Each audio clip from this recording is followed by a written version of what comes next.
एकदम जीरो से पढ़ना चाहता हूं, उसके लिए भी ये सीरीज उतनी ही फायदेमंद होगी, क्योंकि हम कोई भी कंटेंट ऐसा नहीं है जो ऐप पर पढ़ा रहे होंगे और यहां नहीं पढ़ाएंगे। यहां पर इनफैक्ट टीचर ज्यादा मेहनत करते हैं। कंटेंट के मामले में ऐसा कुछ भी नहीं होगा कि जो हम ऐप पर दे रहे होंगे और यूट्यूब पर नहीं देंगे। तो भाई आप बेफिक्र हो जाइए। फिजिक्स वाला इस चीज के लिए स्टैंड करता है कि जिस बच्चे के पास ऐप पर पेड कोर्स खरीदने का पैसा भी नहीं है, वो भी फ्री ऑफ कॉस्ट पढ़ सकता है यूट्यूब चैनल से। नहीं मुझे नहीं सोना, मुझे नहीं पढ़ना, मुझे नहीं खेलना, ये जो भी आपकी, मुझे नहीं खाना, मुझे नहीं पीना, है ना, मुझे नहीं नहाना, ये जो भी आपकी जिद होती है ना किसी चीज को मना करने की, उसी को इनर्शिया कहते हैं। तो आप जो रेस्ट पर ही हो रहे होते हो, सो रहे होते हो और मम्मी आके उठा रही होती है और तुम उठने से मना कर रहे होते हो, खींचातानी चल रही होती है, that is your inertia. Body will be moving with uniform acceleration. Acceleration का मतलब क्या? एक्सेलरेशन का मतलब चेंज इन वेलोसिटी। और उसका मतलब क्या? उसका मतलब ये पांचों कामों में से कोई भी काम हो सकता है, डिपेंड करेगा ये तो। हेलो बच्चा बॉडी, क्या हाल चाल आप सभी के? एक और स्प्रिंट के लेक्चर में आप सभी का फिजिक्स की क्लास में मैं स्वागत करता हूं। लेकर के आया हूं आपके लिए एक और chapter, force and laws of motion. जिस तरीके से मोशन चैप्टर को आप सभी बच्चों ने बहुत प्यार दिया, कमेंट सेक्शन भरा हुआ था कि सर जल्दी से जल्दी आगे का लेक्चर भी लेकर के आइए, तो भाई एक और वन शॉट लेक्चर आपके बीच में आ गया है। जो बच्चे अपने नीव बैचेस के अंदर पढ़ रहे हैं, जो कि हमारे पेड कोर्सेज चलते हैं ऐप के ऊपर, उनके लिए एक रिवीजन लेक्चर साबित होगा। लेकिन कोई वो बच्चा जिसने अभी तक पढ़ाई शुरू भी ना करी हो, एकदम जीरो से पढ़ना चाहता हूं, उसके लिए भी ये सीरीज उतनी ही फायदेमंद होगी, क्योंकि हम कोई भी कंटेंट ऐसा नहीं है जो ऐप पर पढ़ा रहे होंगे और यहां नहीं पढ़ाएंगे। यहां पर इनफैक्ट टीचर ज्यादा मेहनत करते हैं, क्योंकि वन शॉट के अंदर आपको सब चीजें एक तरीके से कंडेंस फॉर्म में देने की कोशिश होती है। तो भाई टीचर्स की यहां पर मेहनत जो है वो ज्यादा लगती है, पीपीटी में दिमाग जो है वो ज्यादा लगता है, ठीक है ना। और वन शॉट के अंदर आपको लेक्चर की डिलीवरी देनी होती है, तो उस स्टेमिना के साथ भी टीचर आपके बीच में उतरते हैं, है ना। तो सभी टीचर आपको यहां पर मेहनत करते हुए दिख जाएंगे। हाँ, ऐप के अपने प्रोज हैं, ठीक है ना, कि आप जब पेड कोर्सेज लेते हैं हमारा, जो कि नीव बैच सभी बच्चों को पता चलता है, इस चैनल का नाम भी नीव ही है। तो ये जो पेड कोर्सेज चलते हैं, इसके अंदर हम लोग बहुत सारे टेस्ट करवाते हैं, बहुत सारे डेली होम असाइनमेंट्स बच्चों को देते हैं, एक लाइव चैट चलती है, लाइव पोल्स के थ्रू इंटरेक्शन होता है। यहां पर केबीसी कौन बनेगा करोड़पति खिलवाया जाता है, जिसके अंदर हम लोग 4 ऑप्शंस देते हैं। तो वो अपने आप में उसके एक फायदे हैं, है ना। लेकिन कंटेंट के मामले में ऐसा कुछ भी नहीं होगा कि जो हम ऐप पर दे रहे होंगे और यूट्यूब पर नहीं देंगे। तो भाई आप बेफिक्र हो जाइए।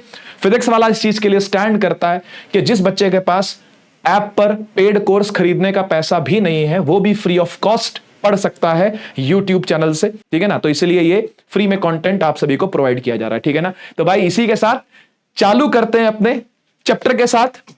हमारे आज के चैप्टर का नाम है force and laws of motion. Again ये फिजिक्स का चैप्टर नंबर 2 है। पहला चैप्टर जो था वो मोशन था, और धीरे धीरे करके आपको सभी चैप्टर्स अपलोड होते हुए दिख जाएंगे इस चैनल के ऊपर। तो चैनल के साथ जुड़े रहिए, सीरीज के साथ बने रहिए, बहुत कुछ आने वाला है आप सभी बच्चों के लिए। चालू करते हैं अपन चैप्टर नंबर 2, है ना। ये भी रहने वाला है बेटा वन शॉट के अंदर ही, जैसा वन शॉट आपको मोशन के अंदर देखने को मिला था, वैसा ही one shot force and law of motion भी रहने वाला है, ठीक है ना। अच्छा, कुछ बच्चों के स्कूल्स के अंदर खैर एनसीईआरटी से कट चुका है, लेकिन वो हो सकता है डिफरेंट बोर्ड्स के बच्चे हो, उनके यहाँ पे कोई और बुक प्रेफर करी जाती हो, तो वहां पर कंजर्वेशन ऑफ मोमेंटम नाम का भी एक टॉपिक पहले हुआ करता था एनसीईआरटी में, आजकल देखने को नहीं मिलता। पिछले 2-2.5 सालों से मैंने लगभग देखा है कि वो 2.5 साल पहले तो उन्होंने पढ़ाना बंद कर दिया था, और 2 साल पहले से ये डिलीट कर दिया है एनसीईआरटी ने। लेकिन दूसरी किताबों के अंदर ये देखने को मिलता है कि कंजर्वेशन ऑफ मोमेंटम अभी भी बच्चों को पढ़ाया जा रहा है, ठीक है। तो हम यहां पर सीबीएसई एनसीईआरटी बेस्ड कंटेंट आपको दे रहे हैं, तो इसलिए इस लेक्चर के अंदर तो कंजर्वेशन ऑफ मोमेंटम आपको नहीं मिलने वाला। लेकिन आप जैसे डिस्क्रिप्शन खोल के देखोगे तो नीचे डिस्क्रिप्शन के अंदर लिंक लगा हुआ आपको मिल जाएगा, मेरा ही लेक्चर है वो कंजर्वेशन ऑफ मोमेंटम का, और मैक्सिमम वो आधे घंटे का लेक्चर होगा, इससे ज्यादा का वो टॉपिक भी नहीं है ना। तो वो छोटा सा एक लेक्चर है। तो जिन बच्चों के स्कूल में कंजर्वेशन ऑफ मोमेंटम को पढ़ाया जा रहा है, उसकी क्वेश्चंस करवाए जा रहे हैं क्लास के अंदर, न्यूमेरिकल बच्चों को समझ में नहीं आ रहे हैं, उन बच्चों के लिए भी फायदा है कि अगर वो कंजर्वेशन ऑफ मोमेंटम वाला लेक्चर, ये पूरा लेक्चर देखने के बाद देखें, तो पहले नहीं देखना, ठीक है ना। अगर पहले से ही आता है तो फिर तो देख सकते हो, लेकिन अगर ये पहले से नहीं आता, अगर एकदम जीरो से स्टार्ट करने वाले हो, तो पहले इस पूरे लेक्चर को आपने देखना है, उसके बाद डिस्क्रिप्शन ओपन करिए और जो लिंक है नीचे लगा हुआ जहां पे कंजर्वेशन ऑफ मोमेंटम का लेक्चर आपको दिया गया है, वहां से जाकर के आप कंजर्वेशन ऑफ मोमेंटम भी पढ़ सकते हैं और अपनी तैयारी को और मजबूत कर सकते हैं, ठीक है जी। तो स्टार्ट करें, चलिए शुरू करते हैं भाई। और हमारे चैप्टर का नाम है force and laws of motion. तो भाई स्टार्ट भी होता है ये फोर्स से, ठीक है ना। तो फोर्स की परिभाषा यहां पर क्या दी जाती है? देखो एक बिल्कुल बेसिक सी बात करते हैं। आपके मन में ऐसा आता होगा कि कोई भी चीज अगर मोशन कर रही है तो उसके पीछे फोर्स रिस्पॉन्सिबल है। अगर कोई भी चीज मोशन कर रही है तो उसके पीछे कौन रिस्पॉन्सिबल है? फोर्स रिस्पॉन्सिबल है ना। किसी चीज को धक्का दिया है, किसी चीज को खींचा है ना, पुश एंड पुल ऐसे करके अपन इसको पढ़ते थे 8th क्लास के अंदर, है ना। फोर्स इज एनी पुश और पुल ऑन एन ऑब्जेक्ट जिसकी वजह से ऑब्जेक्ट क्या करने लगे? चलने लगे। सही बात है ना। चलने लगे का मतलब यह हुआ कि पहले नहीं चल रहा था। क्या आपने कभी यह सोचा? चलने लगे का मतलब यह होता है कि पहले नहीं चल रहा था, लेकिन फोर्स लगाने से, पुश करने से या पुल करने से वो चल पड़ा। इसका मतलब हुआ क्या? इसका मतलब उसने अपनी स्टेट को चेंज किया है। एक्चुअली में फोर्स की परिभाषा यह नहीं है कि जो चीज चल रही है उसके ऊपर फोर्स लग रही है ना। ना, जो चीज चल रही है उसके ऊपर फोर्स लग रही है, यह कतई सही बात नहीं है। कोई चीज अगर अपनी स्टेट को चेंज कर रही है तो स्टेट को चेंज करने के लिए फोर्स रिस्पॉन्सिबल होती है। यानी फोर्स का काम मोशन देना नहीं है, फोर्स का काम रेस्ट देना भी नहीं है। फोर्स का काम है रेस्ट वाली चीज को मोशन में लाना और मोशन वाली चीज को रेस्ट में लाना। यानी फोर्स का काम बेटा स्टेट चेंज करना है। फोर्स का काम स्टेट चेंज करना है। फोर्स का काम स्टेट को मेंटेन रखना नहीं है। ठीक है, आओ पढ़ लेते हैं क्या परिभाषा पीछे लिखी हुई है। मैंने आपको समझा दिया कि फोर्स का एक्चुअल काम क्या है। देखो यार, आपको पता है ना, मोशन की 2 स्टेट होती है किसी भी बॉडी की, है ना। फिजिक्स के हिसाब से 2 स्टेट्स होती है, या तो वो चीज मोशन में होती है या फिर वो चीज रेस्ट में होती है। ठीक है ना। तो मोशन ही मोशन मेंटेन रहे, ये फोर्स का काम नहीं है। रेस्ट ही रेस्ट मेंटेन रहे, ये भी फोर्स का काम नहीं है। सर फिर फोर्स का काम है क्या? फोर्स का काम है इन स्टेट्स को आपस में चेंज करवाना। अगर मोशन हो रहा है तो रेस्ट में लेके आना, रेस्ट हो रहा है तो मोशन में लेके आना। यह काम होता है किसका? फोर्स का। समझे? जैसे फर्ज करते हैं कि आप रात को थोड़ा सा लेट सोए, है ना, और सुबह भी आप लेट ही उठ रहे हो, मान लेते हैं, है ना। और मम्मी ने भी नहीं उठाया, पापा ने भी नहीं उठाया, दीदी ने भी नहीं उठाया, भैया ने भी नहीं उठाया, किसी ने भी नहीं उठाया, तो आप 9 बजे तक अगर सो रहे हैं, है ना, तो ये इसके बहुत हाई चांसेस है कि आप दोपहर के 1 बजे तक भी सोते ही रहेंगे, जब तक मम्मी आकर के चप्पल से ना मारे, झाड़ू से ना मारे, है ना, वाइपर से ना मारे, बेल्ट से पिताजी ना कई बार निकालने, है ना, नहीं तो बेल्ट की आवाज से ही कई बार नींद खुल जाती है। ठीक है, तो ऐसा कोई एफर्ट लगाना ना पड़े तो आपकी नींद जो है वो 1 बजे तक भी ना टूटे। सही बात है कि नहीं? तो भाई नींद तोड़ने के लिए मम्मी क्या करती है? नींद तोड़ने के लिए मम्मी कमर तोड़ देती है आके, है ना। या तो वो जो सर्दियों का टाइम चल रहा होगा तो रजाई खींच लेती है ना। गर्मियों का टाइम चल रहा होगा तो पंखा बंद कर देगी, एसी बंद कर देगी, कूलर बंद कर देगी, है ना। तो ये सब तरीके हैं, सब टैक्टिक्स हैं, ये सब एफर्ट लगाने के तरीके हैं, ये सब फोर्स लगाने के तरीके हैं मम्मी के, क्योंकि आपकी स्टेट को उन्होंने चेंज करना है। भाई रात 1 बजे मान लेते हैं आप सोए, या रात 2 बजे मान लेते हैं आप सोए, तो आप सोए ही जा रहे हो, सोए ही जा रहे हो, सोए ही जा रहे हो, सोए ही जा रहे हो, सोए ही जा रहे हो, सोए ही जा रहे हो। 11 बज गए सुबह के, सोए रहे हैं, सोते ही जा रहे हैं। तो ये आपकी स्टेट कैसी हुई है? ये स्टेट आपकी रेस्ट की है। ये आपकी स्टेट जो है वो रेस्ट वाली बनी हुई है। आप रेस्ट में ही हो, रात से रेस्ट ही कर रहे हो, रेस्ट ही कर रहे हो, सुबह भी रेस्ट ही चल रहा है, दोपहर होने वाली है, सूरज एकदम सर के ऊपर चढ़ चुका है, रेस्ट ही करे जा रहे हैं। तो मम्मी आके क्या करेगी? मम्मी आके एफर्ट लगाएगी, मम्मी आके फोर्स लगाएगी, मम्मी आके आपकी स्टेट को चेंज करेगी, मम्मी आके रेस्ट से आपको मोशन में लाएगी। सही बात है कि नहीं?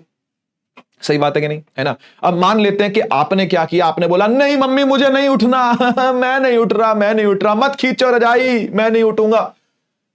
तो वो पता है क्या है? वो है आपका इनर्शिया। ये शब्द आपने सुना हुआ पहले भी, है ना। कोई बात नहीं, इसको और डिटेल में एक्सप्लेन करेंगे हम आगे जाकर के, लेकिन अभी के लिए मैं आपको सिर्फ फील दिलाने के लिए बता रहा हूं कि जो आप जिद पकड़ते हो ना उस टाइम पर कि नहीं हमें नहीं उठना, नहीं मुझे नहीं सोना, मुझे नहीं पढ़ना, मुझे नहीं खेलना, ये जो भी आपकी, मुझे नहीं खाना, मुझे नहीं पीना, है ना, मुझे नहीं नहाना, ये जो भी आपकी जिद होती है ना किसी चीज को मना करने की, उसी को इनर्शिया कहते हैं। तो आप जो रेस्ट पर ही हो रहे होते हो, सो रहे होते हो, और मम्मी आके उठा रही होती है और तुम उठने से मना कर रहे होते हो, खींचातानी चल रही होती है, दैट इज योर इनर्शिया। उसे कहते हैं इनर्शिया। तो आपका इनर्शिया जो है वो रेस्ट वाला बना ही हुआ है। आप उठना चाहते ही नहीं, आपका इनर्शिया रेस्ट वाला ही बना हुआ। लेकिन मम्मी बहुत तेज है भैया, मम्मी भी तो तुम्हारी मां ही है, पैदा किया है, ठीक है, तो बहुत सारी टेक्टिक्स लगाती है। पानी आके डाल देगी तुम्हारी कान पे, ठीक है ना, या आंखों पे पानी आकर के छिट्टा मार देगी तुम्हारे, ठीक है ना। बहुत तरीके हैं मम्मी के पास उठाने के, है ना। और फिर एंड में ना उठे तो क्या होगा? वही जो मैंने थोड़ी देर पहले बताया था, चप्पल, बेलन, बहुत सारे हथियार होते हैं मां के पास, ठीक है ना। तो वो ला करके वो आपकी इनर्शिया को तोड़ सकती है, आपकी स्टेट को चेंज कर सकती है, ठीक है ना। अब मान लेते हैं कि भाई आप उठ गए और अब मम्मी से नाराज हो गए हो, अब फुल नाराजगी चल रही है। तुमने बैट उठाया, बल्ला उठाया, बैट उठाया और चले गए खेलने के लिए, मैं जा रहा हूं खेलने के लिए। अब तुम खेलने पहुंच गए, ना नहाया, ना धोया, ना खाया, ना पिया, ना मुंह धोया, सीधा बल्ला उठा और खेलने भाग गया, ठीक है। तो अब बताओ क्या होगा?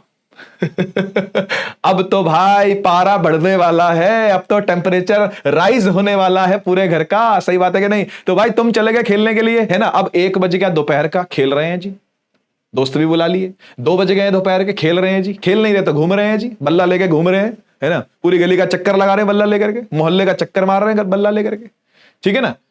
तो अब 1 बज गया, 2 बज गया, 3 बज गया, अरे खा ले, अरे फोन उठा ले, फोन भी नहीं उठा रहा है। फोन उठा रहा है तो कह रहा है नहीं मैं नहीं आ रहा, नहीं मैं खेलूंगा, मुझे खेलने दो। तो ये जो मुझे खेलने दो वाली बात तुमने बोली, फिर मम्मी को तुमने मना किया, ये जिद क्या है? ये जिद का नाम भी इनर्शिया है। लेकिन ये कैसा इनर्शिया है? ये मोशन में रहने वाला इनर्शिया है।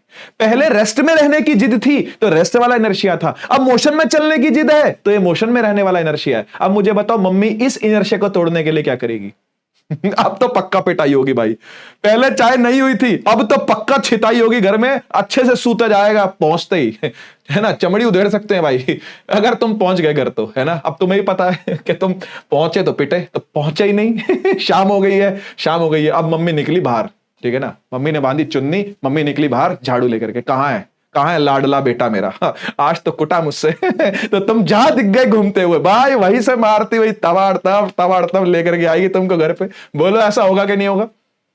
और तुम्हें फिर लाके रेस्ट पे डाल देगी यानी तुम्हारा मोशन वाला इनर्शिया अब क्या हो गया? अब वो रेस्ट में आ गया सही बात है कि नहीं? तो कैसी लगी ये स्टोरी जरूर कमेंट में लिखना, ठीक है ना। तो ये कहीं ना कहीं हर लड़के के साथ होता है, एक ना एक बार जीवन में जरूर होता है। ऐसी जिद कभी ना कभी जिंदगी में एक बार तो लड़का पकड़ता ही है ना, और उसके बाद वो छिदता है ना। सभी पकड़ते हैं, मैं भी था ऐसा ही है ना। लेकिन हाँ, समय के साथ इंसान सुधर ही जाता है, लड़का आदमी बन जाता है ना, तो सुधार हो ही जाता है। लड़कियां नहीं करती ऐसे काम, ठीक है ना। लड़कियों को अलग टाइप की जिद होती होगी, है ना, मुझे ज्यादा जानकारी नहीं है। लेकिन हाँ भाई, मैं इतना तो कह सकता हूं कि लड़के तो रिलेट कर रहे हैं इस बात से, और लड़कियां भी कर रही होंगी, क्योंकि उनके भाई तो छिते हैं घर पे इस तरीके से, है ना। भाइयों की तो सुताई अच्छे से हुई होगी, है ना तो भाई लड़कियां ही बताएं जरा कि ऐसा हुआ कि नहीं हुआ एक ना एक बार तो ऐसा होता ही होता है जिंदगी में चलिए ठीक है। तो भाई बात यहां पर ये हो रही है कि जब भी आप कोई जिद पकड़ोगे जो कि घर वालों को पसंद नहीं है, तो वो जिद को छुड़वाने के लिए, जिद को तोड़ने के लिए वो एफर्ट लगाते है ना। बस उसी का नाम फोर्स है।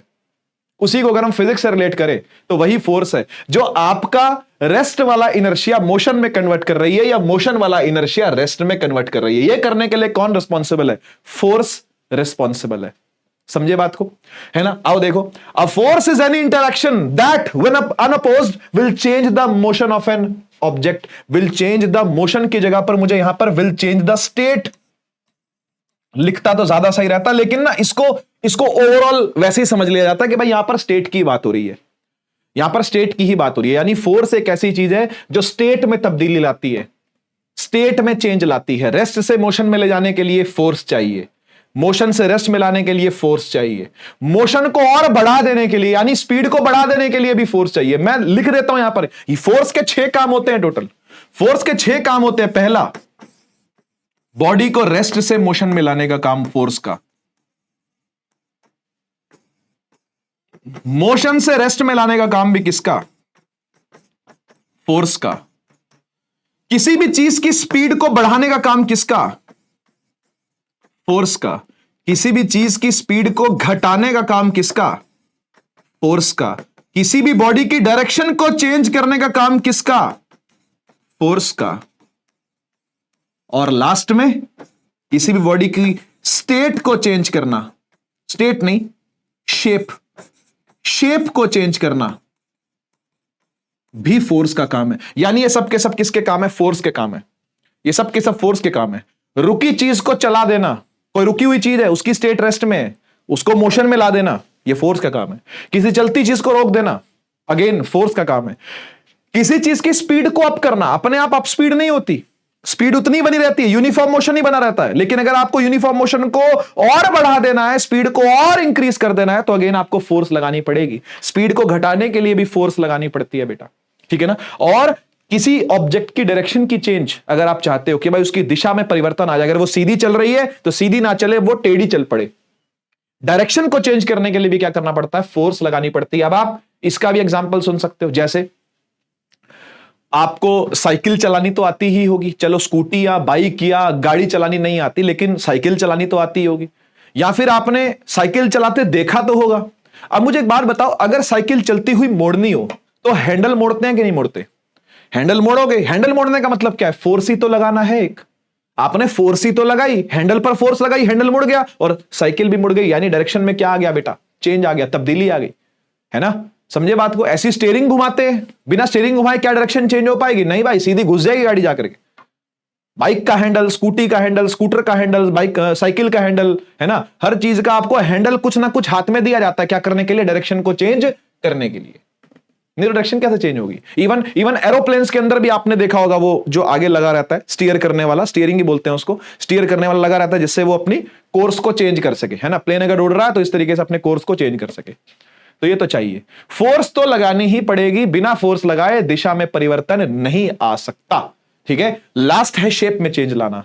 कोई भी बॉडी अपने आप शेप चेंज नहीं करती भाई, कोई ना कोई फोर्स जरूर इन्वॉल्व होती है, कोई ना कोई फोर्स जरूर इन्वॉल्व होती है, या तो वो बाहर से फोर्स लगे या फिर वो अंदर से लगे, लेकिन फोर्स जरूर लगेगी, तभी बॉडी की शेप में तब्दीली आएगी, तभी बॉडी की शेप में चेंज आएगा।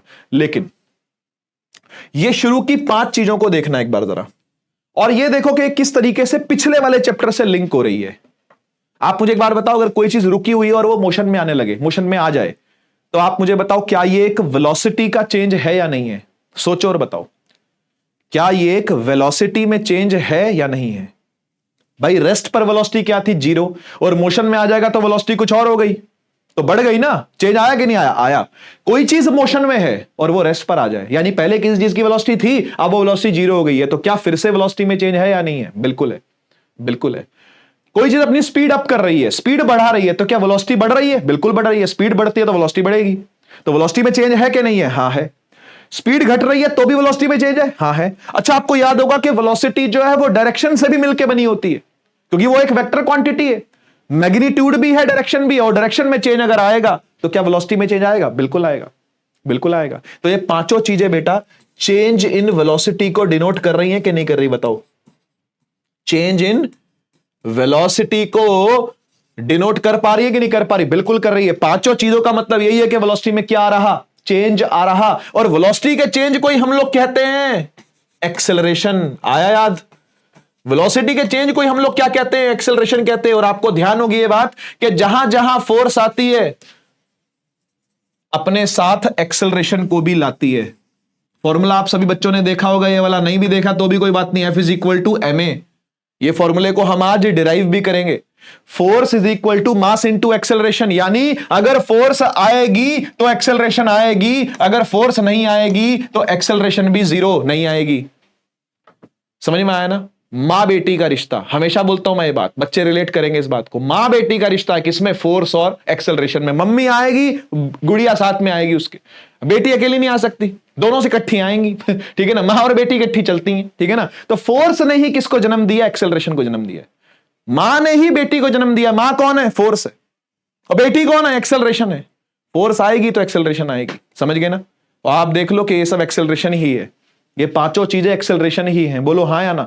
स्पीड का बढ़ना, स्पीड का घटना, डायरेक्शन का चेंज होना, रेस्ट से मोशन, मोशन से रेस्ट, ये सब चीजें एक्सेलरेशन ही होती हैं, और ये फोर्स के बिना नहीं हो सकती।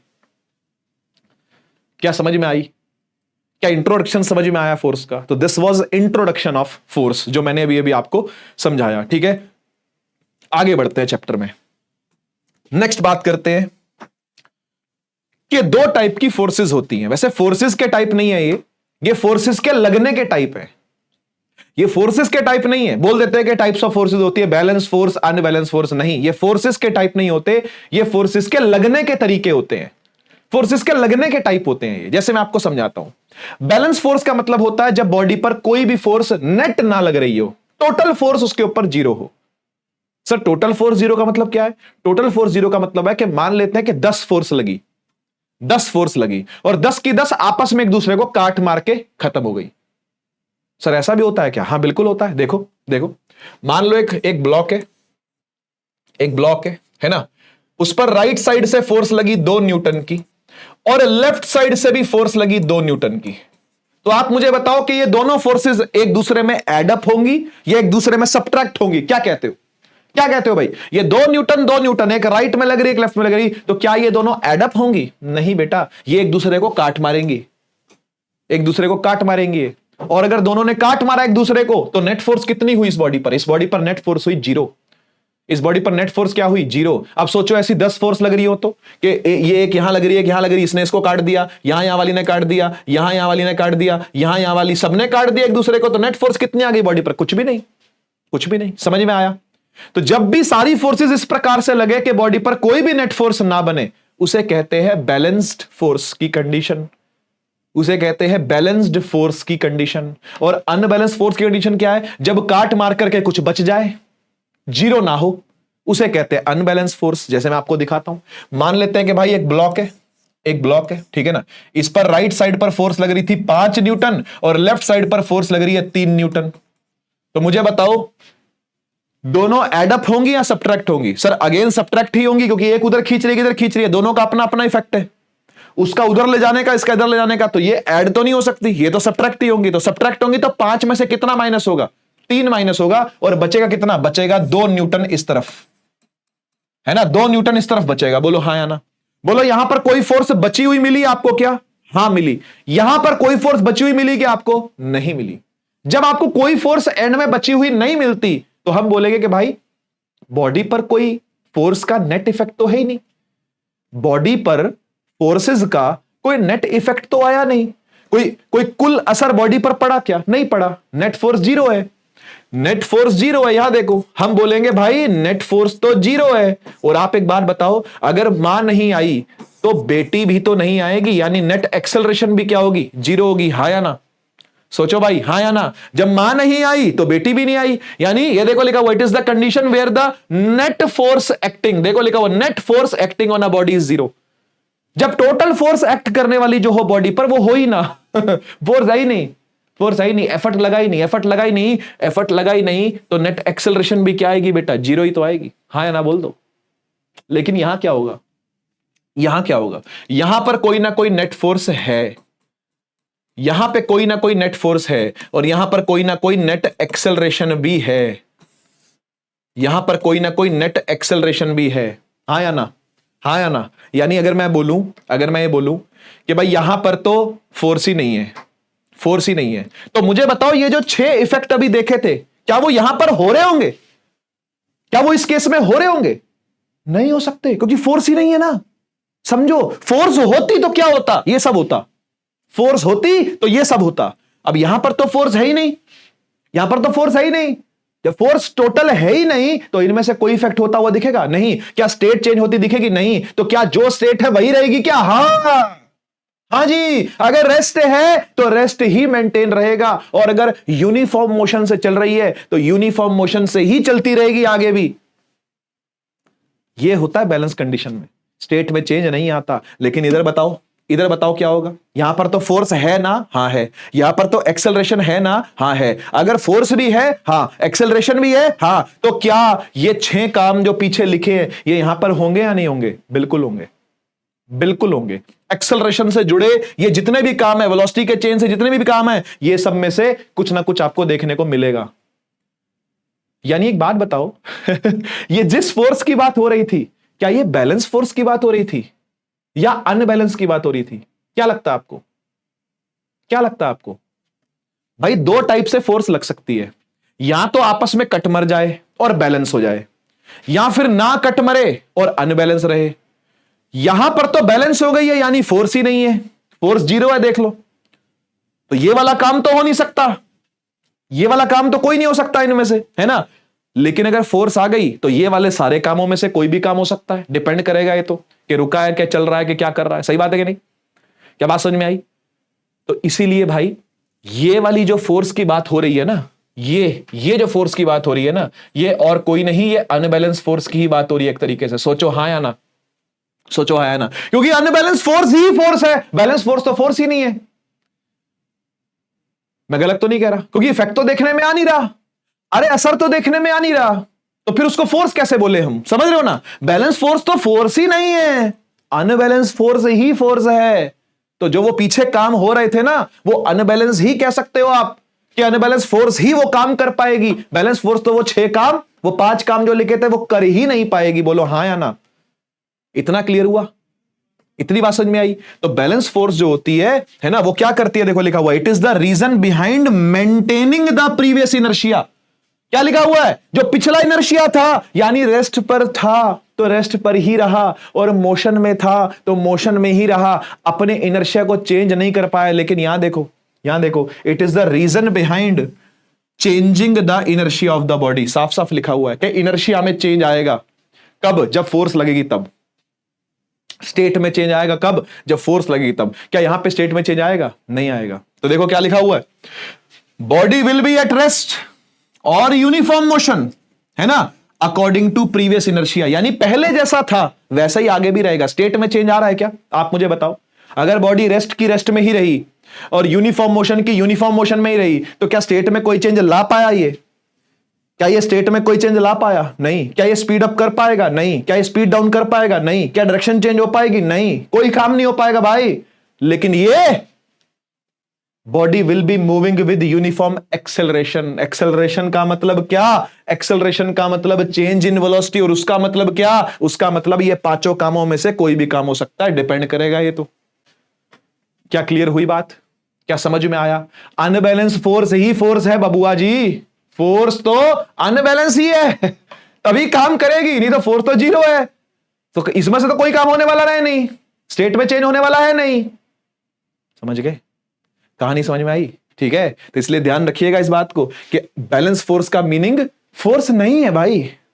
फोर्स नहीं है तो फिर कोई काम नहीं हो पाएगा जो आप सोच रहे हो कि फोर्स करती होगी। फोर्स करती होगी, पैसा आने से इतना सब कुछ होता होगा, लेकिन पैसा आया और चला गया। पैसा आया और चला गया।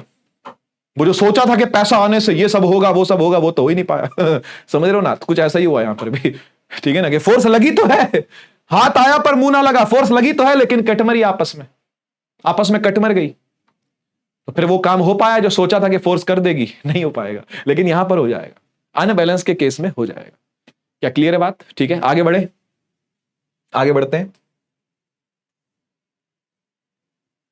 एक सुंदर से सवाल पर आते हैं। कह रहा है कि 8 किलो का इंजन है जो 5 वैगन्स को पुल कर रहा है। वैगन का मतलब होता है कि भाई पीछे डब्बे आ रहे हैं, गाड़ी के डब्बे आ रहे हैं। रेलगाड़ी है ना, तो उसके डब्बे आ रहे हैं। ठीक है ना।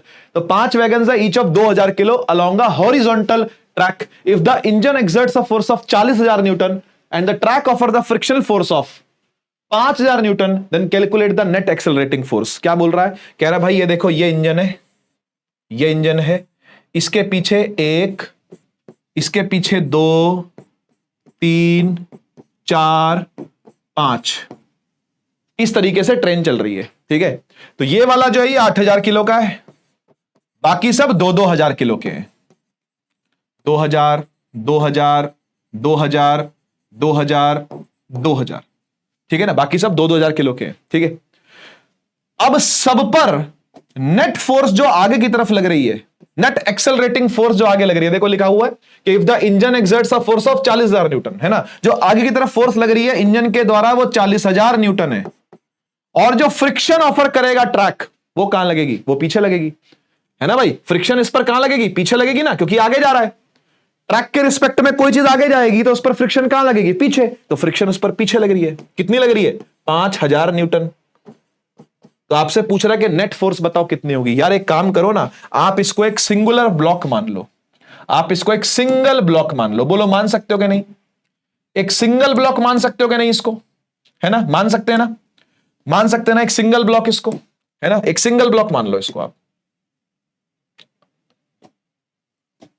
लो जी, एक सिंगल ब्लॉक मान लिया। उस सिंगल ब्लॉक पर आगे की तरफ लग रही है 40,000 और पीछे लग रही है 5,000। तो नेट कितनी हो गई?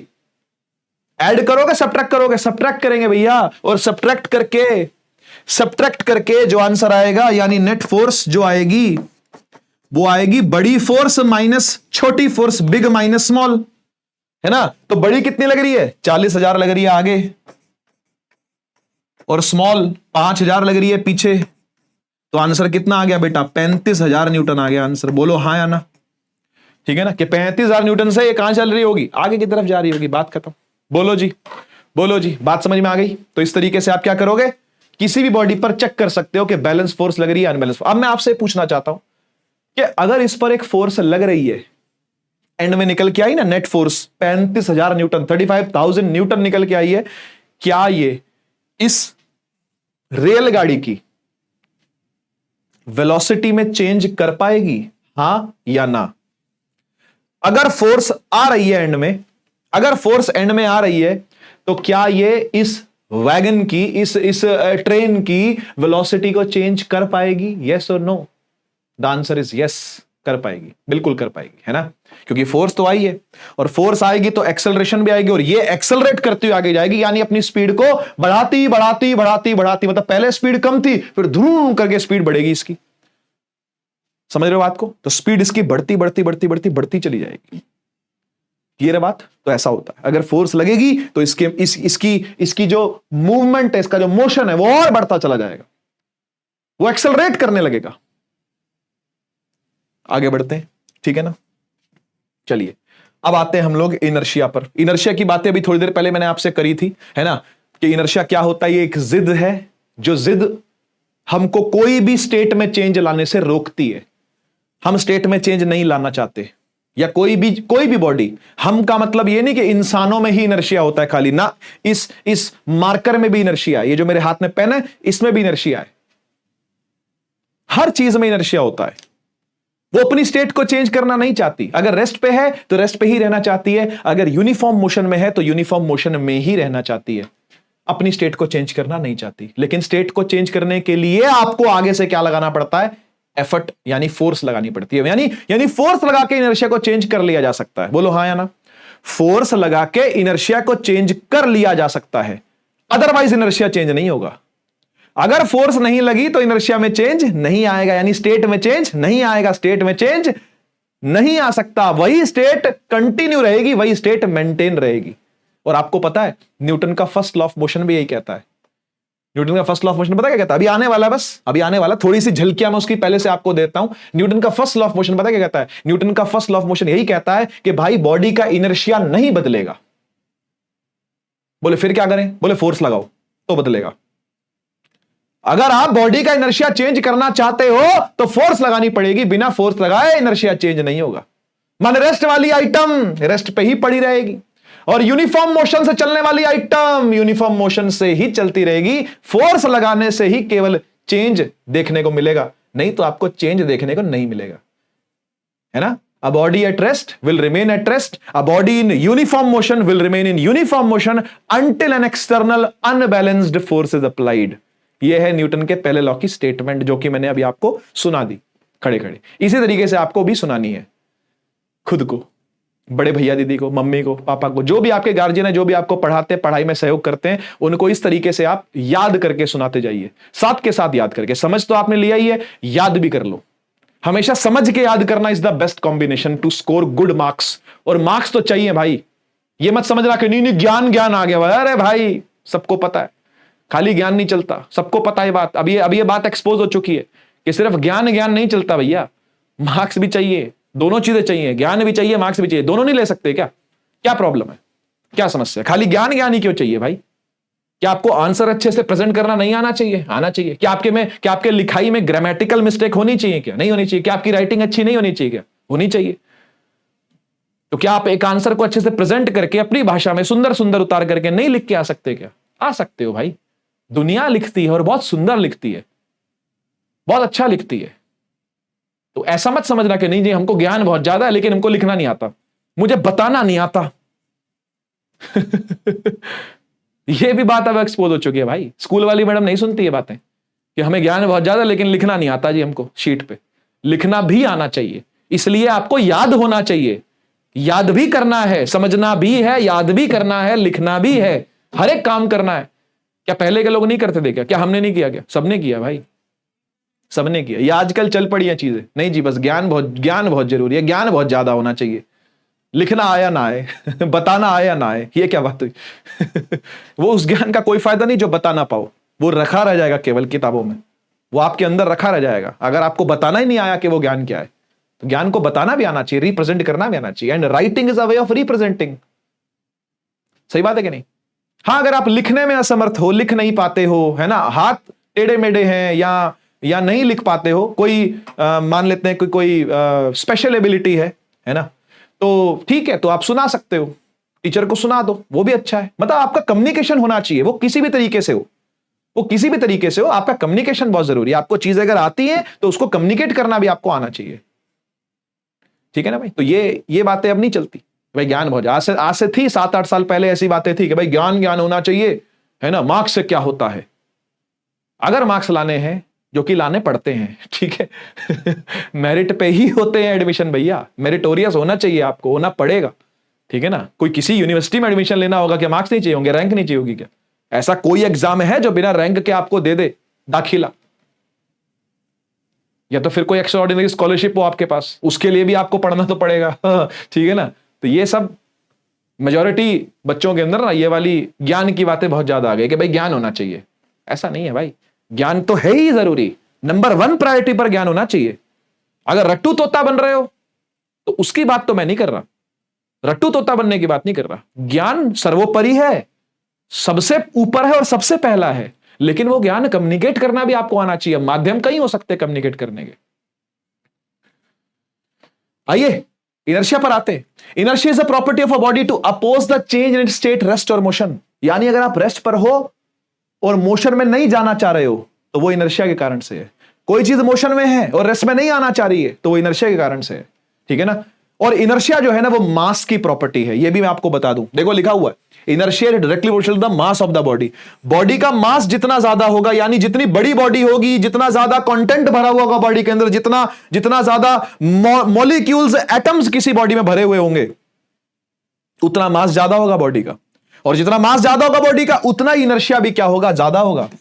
उतना ही इनर्शिया भी क्या होगा बेटा? बॉडी का ज्यादा होगा। यानी उसकी जिद उतनी बड़ी होगी, जिद उतनी बड़ी होगी। मान लेते हैं कि एक 15 साल के लड़के को या 14 साल के लड़के को बीड़ी पीने की आदत लग गई है, सिगरेट पीने की आदत लग गई है, स्मोकिंग चालू कर दिया उसने, अपने यार दोस्तों में ऐसा रहा, है ना। और ये कोई आपसे छुपी बात नहीं, और ये कोई हंसने वाली बात भी नहीं है भाई ठीक है ना। लेकिन हाँ, हंसी आती है कि हे क्या बात कर रहे हो। लेकिन आज से 10 साल बाद वही चीज कूल बन जाएगी आपके लिए। Smoking is a cool habit. मैं छोड़ना चाह रहा हूं लेकिन छोड़ नहीं पा रहा हूं, इस तरह की बातें आप करोगे 10 साल बाद, तो वो हरकतें ना हो ठीक है ना, वो हरकतें 10 साल बाद छोड़ना किसी आदत को कितना मुश्किल होगा सोचो। क्योंकि जब आपका मास बढ़ चुका है, आपकी जिद बढ़ चुकी है, उस टाइम पर किसी आदत को छुड़वाना बड़ा मुश्किल है। लेकिन सोचो वो 14-15 साल के लड़के को अगर वो आदत लग गई है ना, और एक ही साल के अंदर अंदर घर वालों को पता चल गया कि ये ऐसी ऐसी चीजें खा रहा है, पी रहा है, सेवन कर रहा है, तो क्या होगा? 2 रैप्टे पड़ेंगे और सुधर जाएगा, है ना भाई। तंबाकू छुड़ाने के लिए 2 ही रैप्टे काफी हैं, अगर एक 14-15 साल का कोई है तो व्यक्ति, है ना। लेकिन सोचो अगर वही व्यक्ति अब 40 साल का हो गया है, तो 40 साल का होके तो पिताजी बन गया होगा किसी का ठीक है ना, वो तो अब खुद बाप बन गया है, लेकिन उसको अभी भी आदत है सिगरेट पीने की, शराब पीने की, मान लेते हैं, तो उसकी छुड़वानी ज्यादा मुश्किल है क्या? ऑब्वियसली, क्योंकि मास बहुत ज्यादा बढ़ गया है ना भाई, उम्र बहुत ज्यादा बढ़ गई है। उस तरीके से आप सोच सकते हो।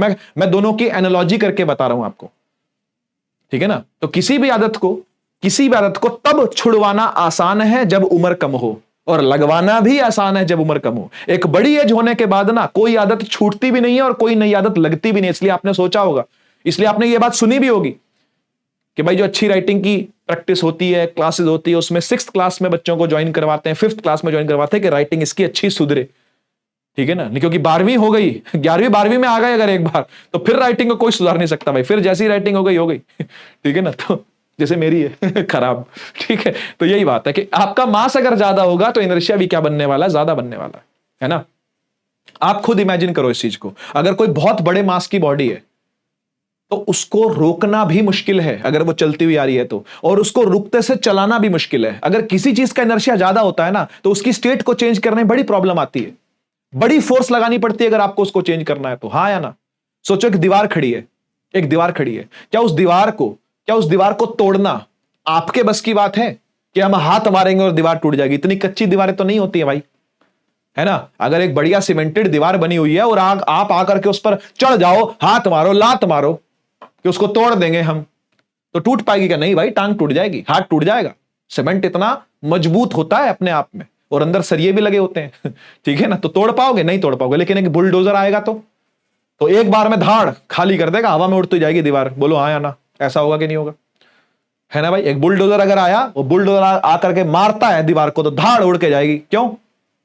क्यों भाई? आप क्यों नहीं हिला पाए? क्योंकि आपने एफर्ट कम लगाया, बॉडी का मास बहुत ज्यादा था, वो जो दीवार थी वो बहुत बड़ी थी, तो इनर्शिया क्या था? बहुत बड़ा था, इसलिए आप उस पर कम फोर्स लगा के काम नहीं चला पाए। लेकिन एक बुलडोजर आया, उसने धमाके से मारा धाड़ जोरदार, तो खूब फोर्स लगाई, तो उसके लिए कोई मुश्किल काम नहीं था। समझ रहे हो ना बात को? तो जिस बॉडी का मास ज्यादा होता है उसका इनर्शिया ज्यादा होता है, और इनर्शिया को तोड़ने के लिए फोर्स क्या लगानी पड़ती है? ज्यादा लगानी पड़ती है। एक ट्रेन को और एक साइकिल को, दोनों में से किसको रुकते से चलाने में, रुकी हुई है ट्रेन भी साइकिल भी, से चलाने में ज्यादा एफर्ट लगेगा? ऑब्वियसली ट्रेन को, क्योंकि उसने बहुत सारे डब्बे खींच के लेके आने है ना। और साइकिल में तो क्या ही है, बैठे और पैडल मारा और चल पड़े ठीक है ना। और अगर सोचो एक साइकिल चलती आ रही है और एक ट्रेन चलती आ रही है, दोनों में से किसको रोकना ज्यादा मुश्किल है? ऑब्वियसली ट्रेन को। यानी ट्रेन का मास ज्यादा, इनर्शिया ज्यादा, इसलिए उसको रुकते से चलाना भी मुश्किल है और चलते से रोकना भी क्या है? मुश्किल है। समझ में आया? This is inertia. तो ये जो जिद है ना, ये मास के साथ बड़ी होती है। मास ज्यादा तो इनर्शिया भी क्या होगा? ज्यादा होगा। 3 प्रकार का इनर्शिया होता है, रेस्ट वाला, मोशन वाला और डायरेक्शन वाला। आइए तीनों को पढ़ते हैं, है ना। आइए तीनों को समझते हैं। देखो यार, एनिमेशन है आपके लिए, है ना, तो इसलिए एनिमेशन को मजे लेकर के समझिएगा, मजे लेकर के पढ़िएगा, ठीक है। देखो यार, हाँ, तो हो क्या रहा है? देखो, एक कार के अंदर एक जिराफ बैठा है, ठीक है ना, और कार आकर के टकरा गई किससे? दीवार से। कार में जो जिराफ बैठा है उससे आके दीवार टकरा गई, है ना। दीवार उससे कार आकर के दीवार से टकरा गई। और आप देखो कि जो ये जिराफ है, इसने अपनी मुंडी को आगे ऐसे झुका लिया, इसने अपनी मुंडी को आगे ऐसे झुका लिया, इसकी मुंडी आगे ऐसे झुक गई है, क्योंकि ये पहले से मोशन में था, ये पहले से ही मोशन में था, तो इसकी मुंडी अभी भी मोशन में ही रही, क्योंकि उसका इनर्शिया क्या था? मोशन में रहने का। बात को समझो, बात को समझो। यहां पर हो क्या रहा है? हो ये रहा है कि गाड़ी और जिराफ दोनों ही पहले मोशन में थे। पीछे मत देखो, अभी मुझे देखो, खाली मुझे देखो, मुझे देखो, मुझे देखो, देखो मैं आ गया, मुझे देखो, ठीक है पीछे अभी एनिमेशन मत देखा, मुझे देखना अभी, ठीक है। गाड़ी में जिराफ है, गाड़ी चल रही है तो जिराफ भी चल रहा है, यानी दोनों किस में है? मोशन में है, ठीक है। अब मुझे बताओ, दीवार से कौन टकराया? गाड़ी। तो गाड़ी का इनर्शिया तो चेंज हो गया, यानी मोशन से रेस्ट पे आ गया। लेकिन जिराफ कह रहा भाई मैं तो नहीं टकराया। क्या दीवार डायरेक्टली जिराफ से टकराई है क्या? नहीं। तो जिराफ बोलेगा भाई, जिराफ की गर्दन बोलेगी भाई मैं क्यों चेंज करूं अपना इनर्शिया, मैं तो मोशन में ही रहूंगी। तो मोए मोए हो गया इसका मोए मोए हो गया, देख लो समझे ना। तो जिस पर फोर्स लगेगी इनर्शिया उसी का बदलेगा, ध्यान रखना। जिस पर फोर्स लगती है इनर्शिया उसी का ही चेंज होता है। नीचे वाला एग्जांपल भी आप देख सकते हो, है ना। नीचे वाला एग्जांपल क्या हो रहा है? भाई आ रहा बाइक पर, भाई आ रहा बाइक पर और दीवार से टकरा गई तो बाइक रुक गई, लेकिन आदमी नहीं रुका, आदमी चलता रहा। आदमी मोशन में था, बाइक भी मोशन में थी, दोनों मोशन में थे, लेकिन टक्कर किसकी हुई? टक्कर केवल बाइक की ही हुई, आदमी की डायरेक्ट टक्कर नहीं हुई है। तो आदमी क्यों रुकेगा? आदमी बोलेगा भाई मेरी बॉडी तो चलती रहेगी, तो चल रही है, चलते चलते उड़ गया। क्या बात समझ में आई? तो अगर कोई चीज मोशन में है तो वो मोशन को ही कंटिन्यू करना चाहती है जब तक कि कोई फोर्स आकर के ना लगे। तो जैसी फोर्स आके लगी वो रुक गई, लेकिन बाकी चीज बोलती है भाई मैं तो मोशन में रहूंगी। जैसे ये पेन है, मान लो ये पेन है, ठीक है ना, ये देखो मैंने अपने हाथ में पकड़ लिया इसको, ठीक है ना। अब देखो मैं इसको हाथ को चलाता हूं, ठीक है, और अचानक रोक दूंगा, आप देखना किस तरफ झुकेगा ये, किस तरफ झुका? आगे की तरफ। फिर से देखो, फिर से देखो, चल रहे हैं, चल रहे हैं, चल रहे हैं, रुक गए। कहां झुका? आगे, क्योंकि अपर पार्ट जो इसका था ना वो अभी भी मोशन में रहना चाहता था, लोअर पार्ट रेस्ट में आ गया।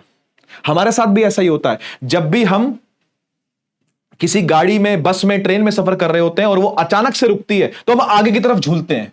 क्यों झूलते हैं? क्योंकि हमारे पैर तो नीचे टच हो रहे हैं, वो तो रुक गए हैं, उन पर तो डायरेक्ट फोर्स लगी है, लेकिन अपर बॉडी पर तो डायरेक्ट फोर्स नहीं लगी ना, इसलिए हम आगे बढ़ते हैं, इसलिए हम आगे को झुकते हैं। समझ में आया? तो यह है इनर्शिया ऑफ मोशन, मोशन को ही कंटिन्यू करना चाहती है बॉडी। और आइए अब समझते हैं कि इनर्शिया ऑफ रेस्ट क्या है।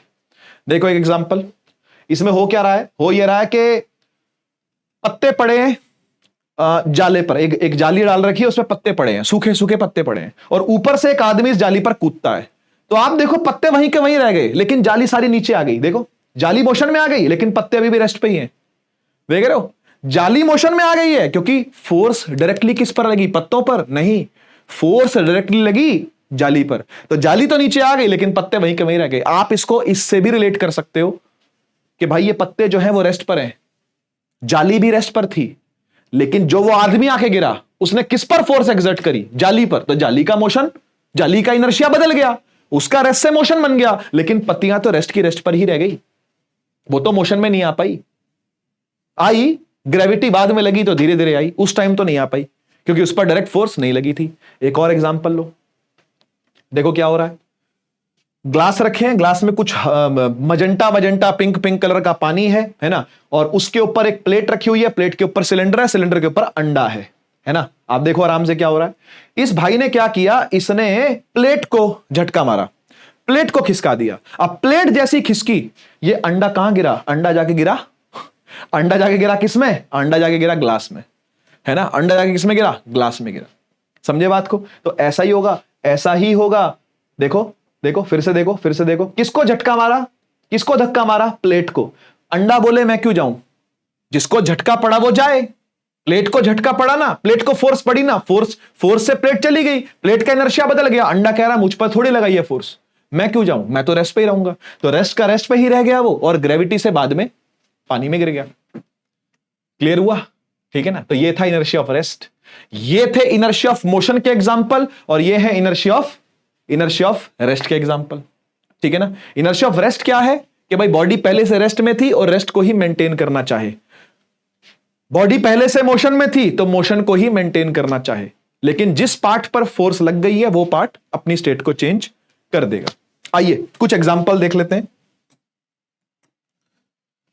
कुछ एग्जांपल भी देख लेते हैं इनर्शिया ऑफ रेस्ट के। Leaves, fruits, flowers fall down from a tree when it is shaken vigorously. हाँ जी, जब एक ट्री को, यह सवाल बड़ा जाना माना है, जब एक ट्री को कस के हिलाया जाता है ना, तो उसके फल, फ्रूट और पत्तियां जो है वो सब नीचे आके गिर जाते हैं। कारण क्या है, क्यों गिर जाते हैं नीचे आके, क्योंकि भाई आपने फोर्स लगाई है पेड़ के तने पर, तो तना तो आ गया मोशन में, लेकिन पत्ते, फूल और फल जो है वो बोलते हैं भाई हम तो रेस्ट में, हम क्यों आए, हम तो नहीं आ रहे, हम तो रेस्ट में थे, हम तो रेस्ट में ही रहेंगे। तो इसलिए वो डिटैच हो जाते हैं, इसलिए वो टूट के गिर जाते हैं, है ना, क्योंकि पूरा पेड़ तो मोशन में आ गया लेकिन एक पर्टिकुलर पार्ट रेस्ट में है, तो उसका डिटैचमेंट हो जाता है, वो उसकी जो पकड़ है वो कमजोर हो जाती है, इसलिए वो फ्रूट जो है वो नीचे गिर जाता है, वो फूल जो है वो नीचे गिर जाते हैं, वो पत्ते जो हैं सूखे सूखे वो नीचे गिर जाते हैं। लेकिन जो मजबूती से जुड़ा पत्ता है वो साथ साथ झूलेगा, वो नहीं आएगा नीचे, वो नहीं टूटेगा, वो नहीं टूट के अलग होगा, ठीक है ना। तो इस तरीके से आप इनर्शिया ऑफ रेस्ट को समझ सकते हो, है ना। बाकी एग्जांपल भी मैंने डिस्कस किए हैं, है ना। ये कार्ड वाला वही था जो अभी दिखाया आपको, है ना। ये कार एब्रप्टली एक्सेलरेट करेगी, ये भी मैंने आपको अभी भी बताया। ऐसे ही मोशन के भी एग्जांपल है इनर्शिया, ये आप आराम से पढ़ना, ये आपको पीडीएफ जो है वो ऑलरेडी मैं डलवा दूंगा, है ना। नीचे जो डिस्क्रिप्शन सेक्शन होगा और कमेंट सेक्शन का भी पहला पिन कमेंट जो होगा वहां पर आपको ये बैच का एक्सेस फ्री में मिल जाएगा, वहां से आप जाकर के पीडीएफ भी डाउनलोड कर सकते हो। पीडीएफ वहां से डाउनलोड कर लीजिएगा, ठीक है ना। वहां से अपने आप पढ़ते रहना इस चीज को, है ना। मैं साइड भी जाता हूं, आप अभी पढ़ना चाहते हो अभी पढ़ सकते हो, ठीक है ना। क्या लिखा हुआ पहला देखो, कह रहा seat belts Titan in a car when it stops quickly. देखो भाई अचानक से अगर गाड़ी रुकती है ना, अचानक से अगर गाड़ी रुकती है तो हम लोग आगे को झूलते हैं, क्योंकि हमारी बॉडी को नहीं पता कि रुकना है। लोअर बॉडी तो ग्राउंड के साथ रेस्ट में आ गई, लेकिन अपर बॉडी रेस्ट में नहीं आ पाई, अपर बॉडी अभी भी मोशन में ही थी, तो बेल्ट लगा ली गई ताकि वो एक ही पार्ट बन के रहे, ठीक है ना। इस तरीके से आप बाकी पढ़ सकते हो, है ना। बड़े इंटरेस्टिंग एग्जांपल्स हैं इसके अंदर, ठीक है ना, इनर्शिया ऑफ रेस्ट में। और ऐसे ही एक इनर्शिया और होता है, इनर्शिया ऑफ डायरेक्शन वाला। देखो भाई सिंपल सी बात है, जब तक फोर्स नहीं लगाई डायरेक्शन भी चेंज नहीं होगी, इसे कहते हैं इनर्शिया ऑफ डायरेक्शन। अगर आप सीधे चल रहे हो तो सीधे ही चलते रहोगे, चलते रहोगे, चलते रहोगे, चलते रहोगे, चलते रहोगे, चलते रहोगे। अगर आपने हैंडल नहीं मोड़ा तो हैंडल मोड़ दिया तो मुड़ जाओगे, सीधी सी बात। क्लियर है ना बात। और इसका एक एग्जांपल ये बनता है कि आप जब एक हिली एरिया से राइड कर रहे होते हो, हिली एरिया पर जा रहे हो, तो ऐसे ऐसे ऐसे से बस जा रही है, तो सारे पैसेंजर जो अंदर बैठे ना वो कभी इधर झूलते हैं, कभी इधर झूलते हैं, कभी इधर झूलते हैं, कभी इधर झूलते हैं। अगर बस वाले ने राइट को मोड़ा तो सारे लेफ्ट को झूलेंगे, और बस वाले ने लेफ्ट को मोड़ा सबके सब राइट को झूलेंगे। ऐसा क्यों हो रहा है? एक्चुअली में वो कहीं नहीं झूल रहे, मैं आपको बताऊं, वो अपने इनर्शिया को मेंटेन करना चाह रहे हैं। बस सीधी चल रही थी, वो सीधा चलना चाह रहे हैं, लेकिन हुआ क्या, स्टीयरिंग घुमाया तो बस पूरी घूम गई, बस पूरी राइट की तरफ जा रही है, और जो पैसेंजर बैठा है वो कह रहा मैं तो सीधा रहूंगा। मैं तो सीधा रहूंगा। तो उसके जो पैर हैं वो तो चले गए राइट को, लेकिन अपर बॉडी ऐसे हो गई। समझ रहे हो ना भाई? देखो ना, मान लो ये पैसेंजर है, इसका जो पैर है वो तो चला गया राइट को, तो अपर बॉडी क्या हो जाएगी? ऐसे नहीं हो जाएगी, ये ट्विस्ट नहीं हो गई थोड़ी सी? भाई लोअर बॉडी अगर आगे चलेगी तो अपर बॉडी देखो ऐसे नहीं हो गई क्या? तो इसलिए इधर को गिरते हैं।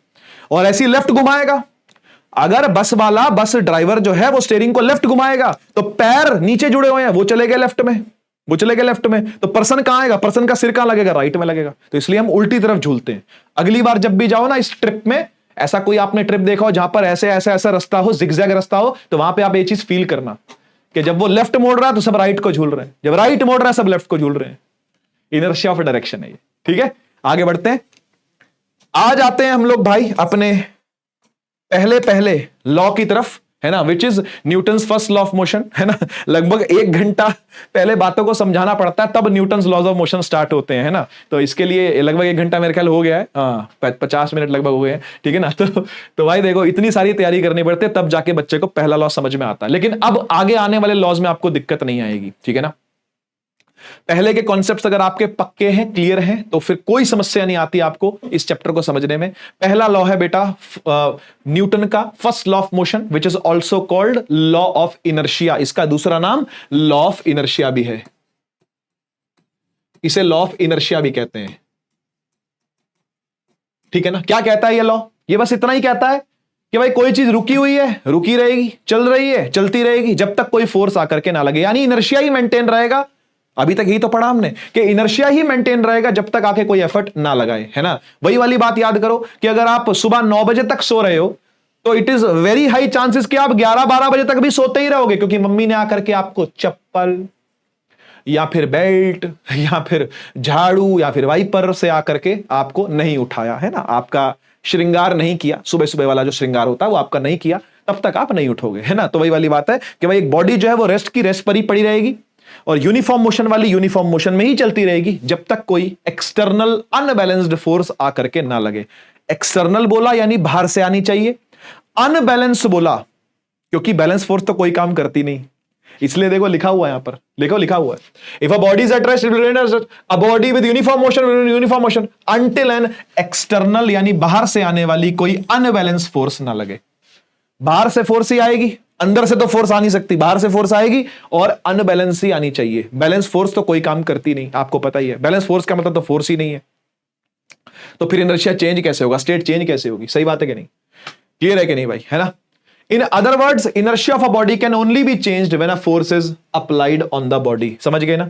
एक बॉडी का इनर्शिया केवल तभी ही चेंज हो सकता है, एक बॉडी का इनर्शिया केवल तब ही चेंज हो सकता है जब उसके ऊपर फोर्स लगाई जाए। देखो लिखा हुआ है, inertia of a body can only be changed when a force is applied on the body. In simpler words, the force is required to change the state of the body. साफ बात लिखी हुई है, कह रहे भाई सीधी सी बात बोले तो फोर्स चाहिए स्टेट में चेंज लाने के लिए। फोर्स नहीं है तो स्टेट में चेंज भी नहीं है, ठीक है ना। फोर्स नहीं है तो स्टेट में चेंज भी नहीं है। ये सिंपल सा लॉ था, है ना। कोई ऐसा न्यूमेरिकल नहीं है इसका, कोई ऐसा फॉर्मूला नहीं है इसका, ठीक है ना, जो कि आपको दिक्कत दे। चलिए बच्चों आगे बढ़ते हैं। नेक्स्ट हम लोग जो टॉपिक पर आ रहे हैं वो टॉपिक का नाम है मोमेंटम, है ना। देखो मोमेंटम को अगर आपको समझना है ना तो एक छोटी सी बात याद रखना, आप चोट इमेजिन करो, चोट जो चोट लगती है ना अपने को, वो चोट इमेजिन करके देखो, बस और कुछ नहीं, आपको मोमेंटम समझ में आ जाएगा।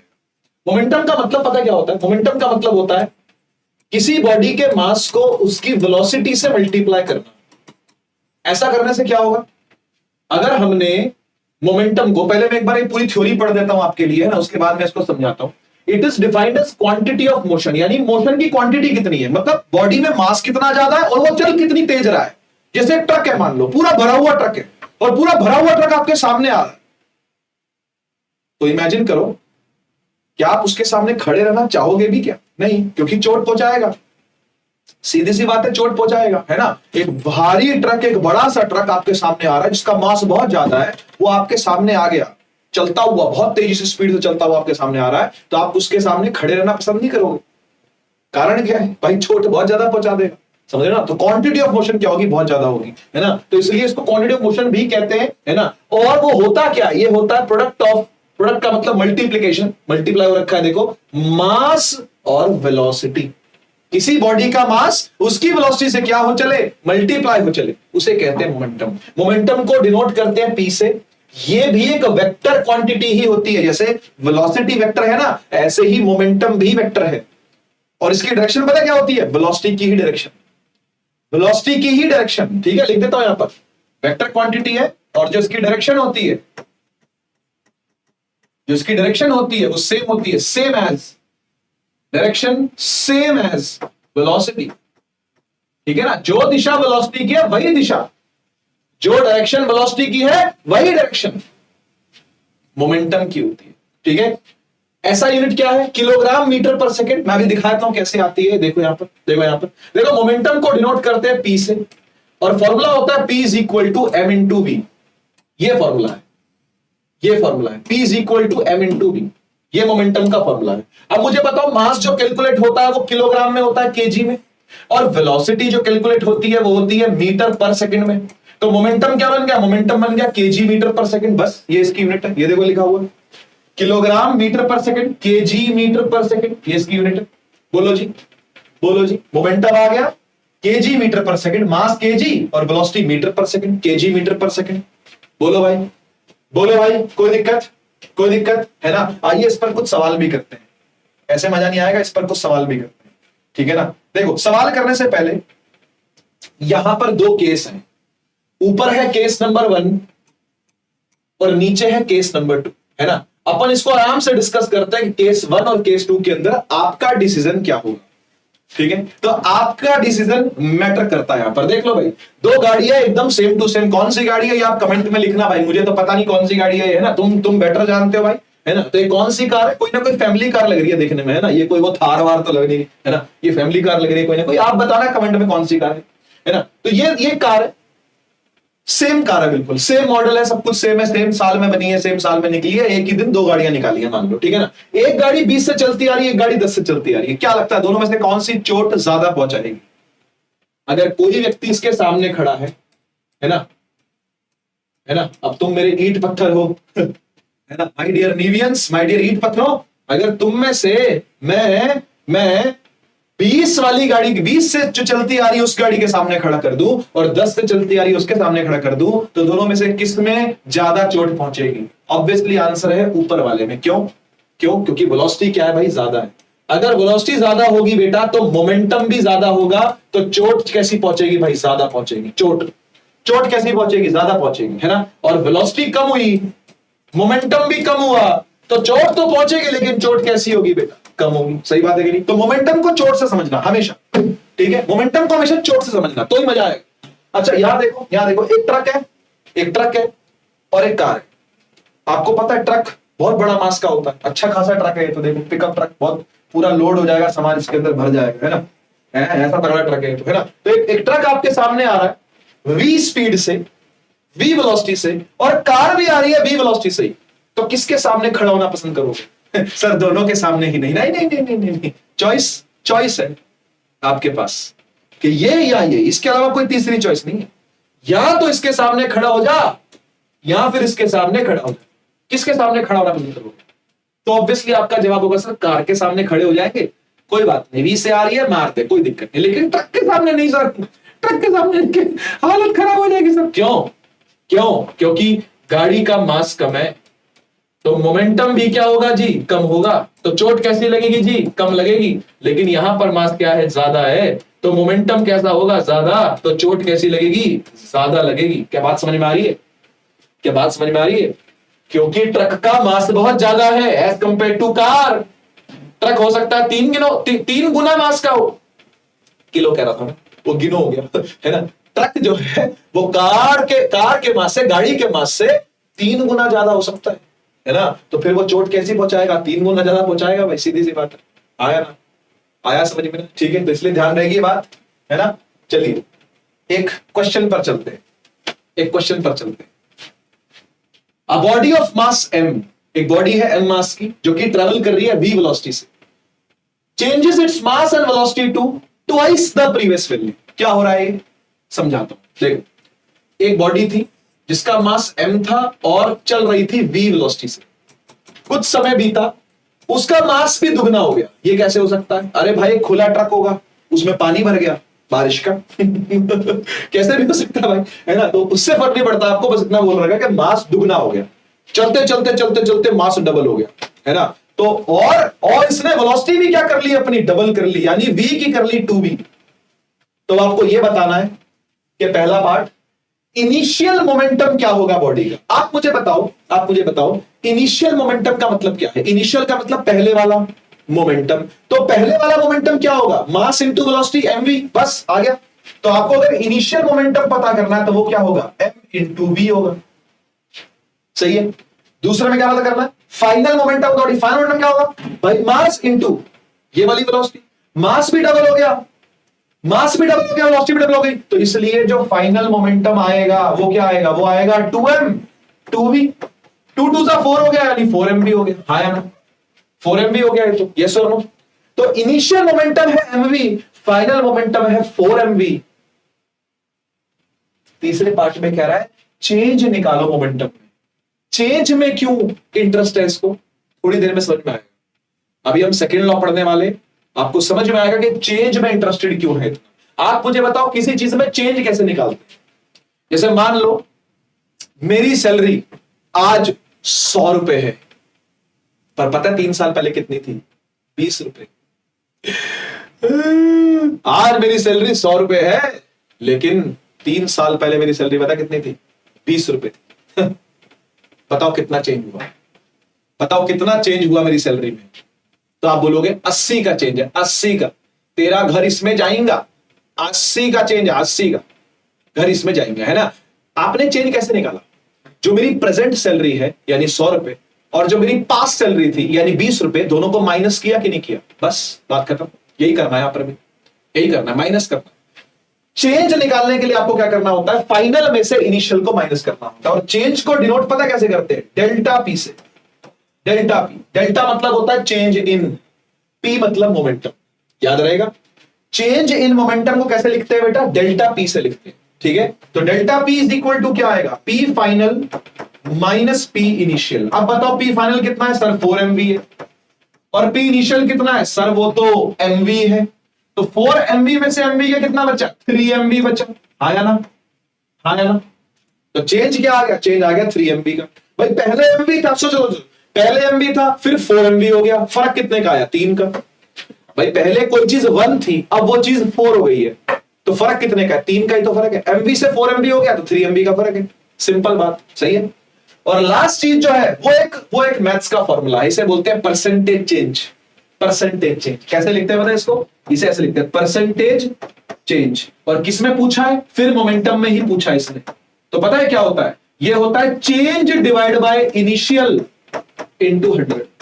ये फॉर्मूला है इसका, याद कर लो, फॉर्मूले को याद कर लो, मैथ्स का फॉर्मूला है ये पता है क्या, ये प्रॉफिट परसेंट लॉस परसेंट है, पढ़ा था ना बचपन में। प्रॉफिट परसेंट क्या होता था, प्रॉफिट कब होगा, जब सेलिंग प्राइस ज्यादा होगा कॉस्ट प्राइस से। तो एसपी माइनस सीपी अपॉन में सीपी इंटू 100, वो क्या है, वो बेस है। Cost price is the base, तो ये इनिशियल क्या है, ये बेस है, नीचे बेस को रखते हैं, समझ गए ना। बेस प्राइस को नीचे रखते हैं, ऊपर रखते हैं चेंज को। तो profit divide by CP into 100 is called profit percent. और लॉस परसेंट क्या था, सीपी माइनस एसपी अपॉन में सीपी इंटू 100। सीपी यानी बेस प्राइस, अब कॉस्ट प्राइस ज्यादा है यानी बेस प्राइस ज्यादा है, और आपने सेल किया है घाटे में। 10 रुपए का पेन था, 8 रुपए बेचा, तो 2 रुपए का घाटा हुआ, है क्या नहीं। तो घाटा divide by cost price base price into में 100, यानी इंटू में 100 करना ही पड़ेगा। परसेंटेज निकालनी है तो इंटू में 100 करना ही पड़ेगा, ठीक है ना। तो नीचे बेस रखा है, बेस मतलब इनिशियल जहां से स्टार्ट हुआ है ना, which is MV, which is MV. ऊपर चेंज है, चेंज क्या है, वो है 3mv, 3mv और इंटू में 100। तो mv से mv खत्म हो गया, 3 इंटू 100 क्या हो गया बेटा, 300%, यानी 300% का परसेंटेज चेंज है, 300% का परसेंटेज चेंज। आया समझ में, आराम से देख लो इसको, आराम से देख लो। इस पर मैं आपको एक सवाल भी करवाता हूं, आइए इस पर आप एक सवाल भी करिए।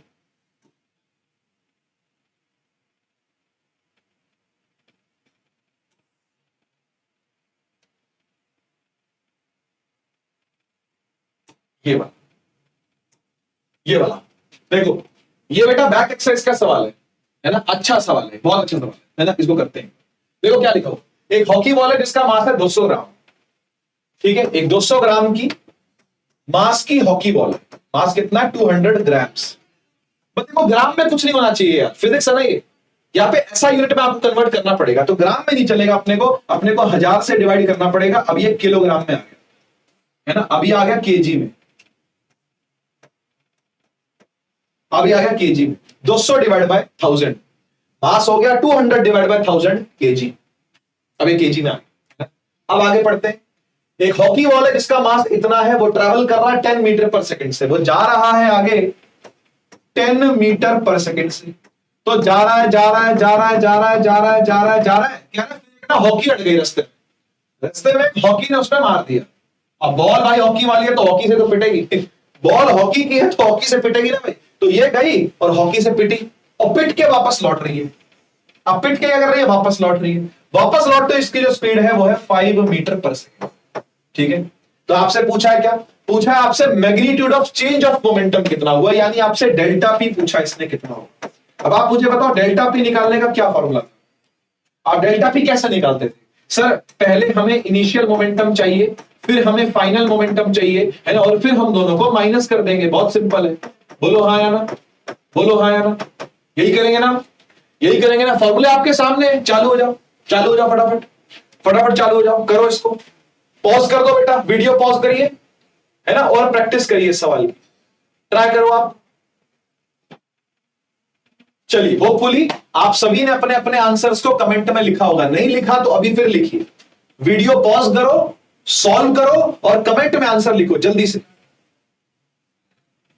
चलिए आप सभी ने कमेंट में आंसर किया होगा, मैं बाद में जरूर पढ़ूंगा, है ना, तो इसलिए भाई नजर हमेशा होती है टीचर की बच्चों, बताओ तो आंसर लिखे होने चाहिए भाई नीचे।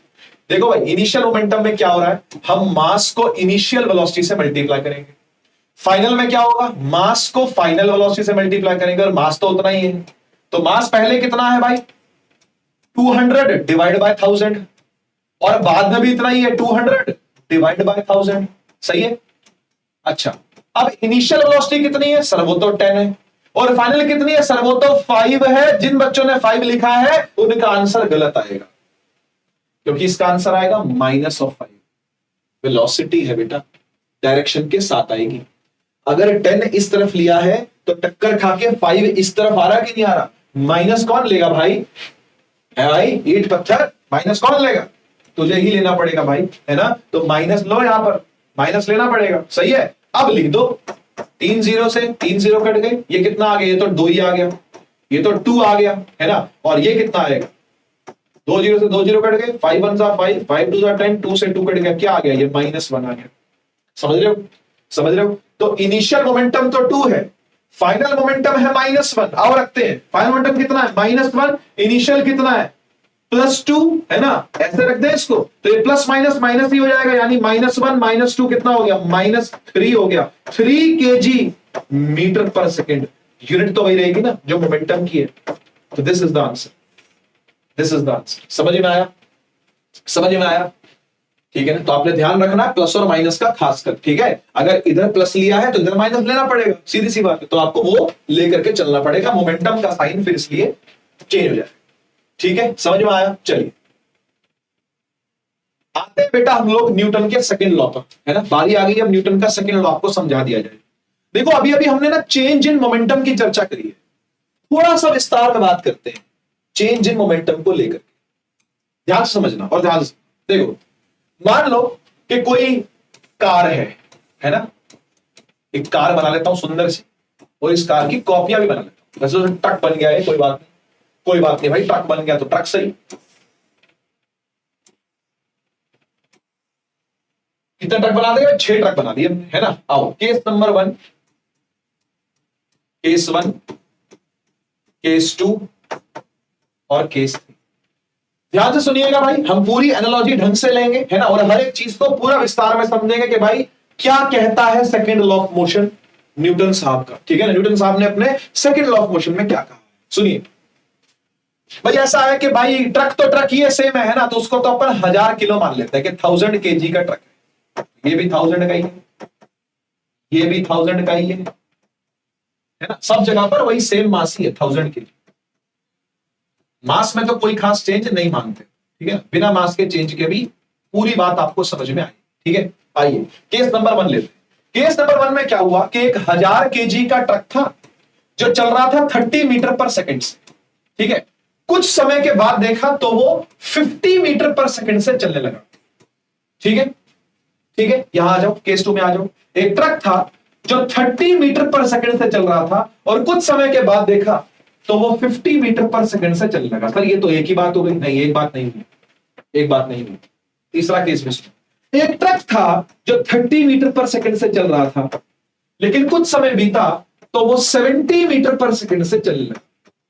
आइए आइए केस की स्टडी करते हैं एक करके। ठीक है, ये जो ट्रक था जो पहले 30 से चल रहा था, जो बाद में 50 से चलने लगा, ये कारनामा हुआ 2 सेकंडों में। कितनी देर लगी? 2 सेकंड में। 2 सेकंड में 30 से कितना चला गया? 50 चला गया। 2 ही सेकंडों में ये 30 से कितना चला गया? 50 चला गया, है ना। और ये 30 से 50 जाने में लग गए लगभग 10 सेकंड।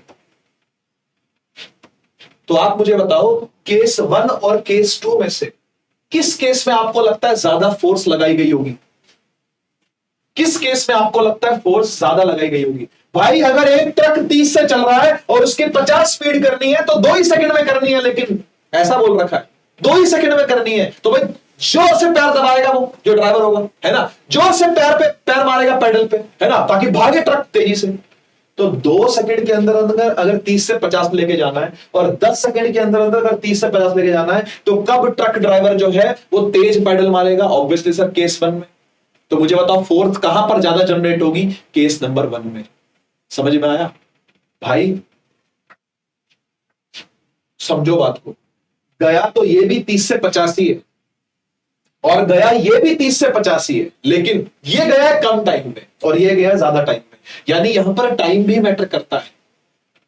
मोमेंटम का चेंज तो सेम है। देखो ना, 1000 इंटू 30 करेंगे और 1000 इंटू 50 करेंगे, जो चेंज आएगा, और 1000 इंटू 30, 1000 इंटू 50 करेंगे, जो चेंज आएगा वो चेंज तो सेम ही होगा।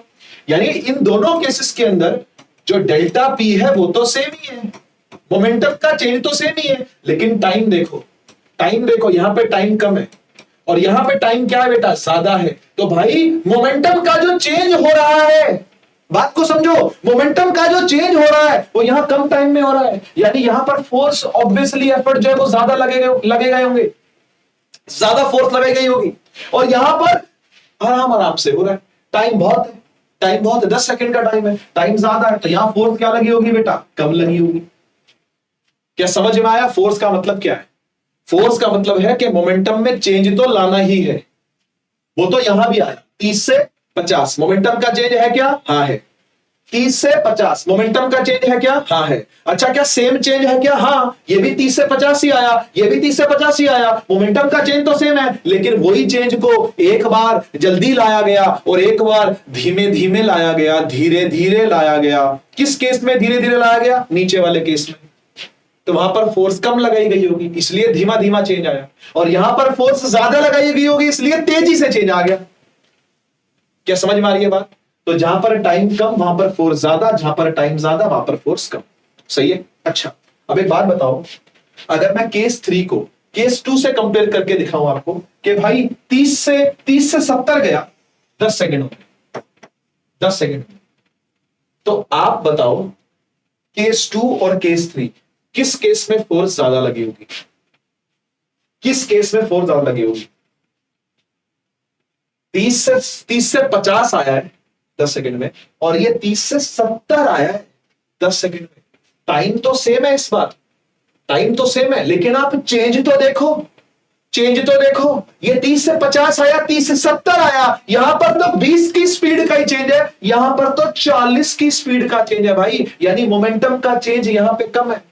अगर मैं इन दोनों को कंपेयर करूं, है ना, केस 2 और केस 3 को कंपेयर करूं, तो यहां पर टाइम तो सेम है, हाँ या ना, टाइम तो सेम है, लेकिन भाई मोमेंटम का चेंज यहां पे कम है तो फोर्स यहां पे कम होगी, और यहां मोमेंटम का चेंज ज्यादा है तो फोर्स यहां पे क्या लगी होगी? ज्यादा लगी होगी। यानी भाई इतनी बात अपने को समझ में आती है, ये 2 केसेस, ये 3 केसेस की 2 बार स्टडी करके अपने को यह बात समझ में आती है कि फोर्स का मतलब केवल मोमेंटम का चेंज ही नहीं होता, वो मोमेंटम का चेंज कितनी तेजी से आ रहा है, दैट इज ऑल्सो इंपॉर्टेंट। हाँ या ना? इसलिए हमारे इस लॉ का नाम है rate of change of momentum. यानी मोमेंटम में चेंज तो चाहिए, लेकिन वो चेंज किस रेट से आ रहा है, ये भी इंपॉर्टेंट है। माने ये जो फोर्स होती है ना, ये डायरेक्टली प्रोपोर्शनल होती है मोमेंटम के चेंज के। नो डाउट कि जितना मोमेंटम में चेंज लाना चाहते हो, यानी जितनी स्पीड बढ़ाना या घटाना चाहते हो, ज्यादा बढ़ाना घटाना चाहते हो ज्यादा फोर्स लगानी पड़ेगी, कम बढ़ाना घटाना चाहते हो कम फोर्स लगानी पड़ेगी। लेकिन टाइम भी इंपॉर्टेंट है जी, टाइम भी इंपॉर्टेंट है। आप कितने टाइम में वो चेंज लाना चाह रहे हो, किस रेट से आप मोमेंटम में चेंज लाना चाह रहे हो, ये भी इंपॉर्टेंट है। यानी फोर्स का जो असली लॉ है ना, वो ये है, असली फॉर्मूला जो बनेगा वो यहीं से बनेगा फोर्स का। दिखाता हूं, देख। फोर्स प्रोपोर्शनल होती है change in momentum divide by time की। मैं फोर्स को डिनोट करता हूं एफ से, प्रोपोर्शनैलिटी डिनोट होती है यहां से, चेंज इन मोमेंटम होता है डेल्टा पी और टाइम होता है टी से।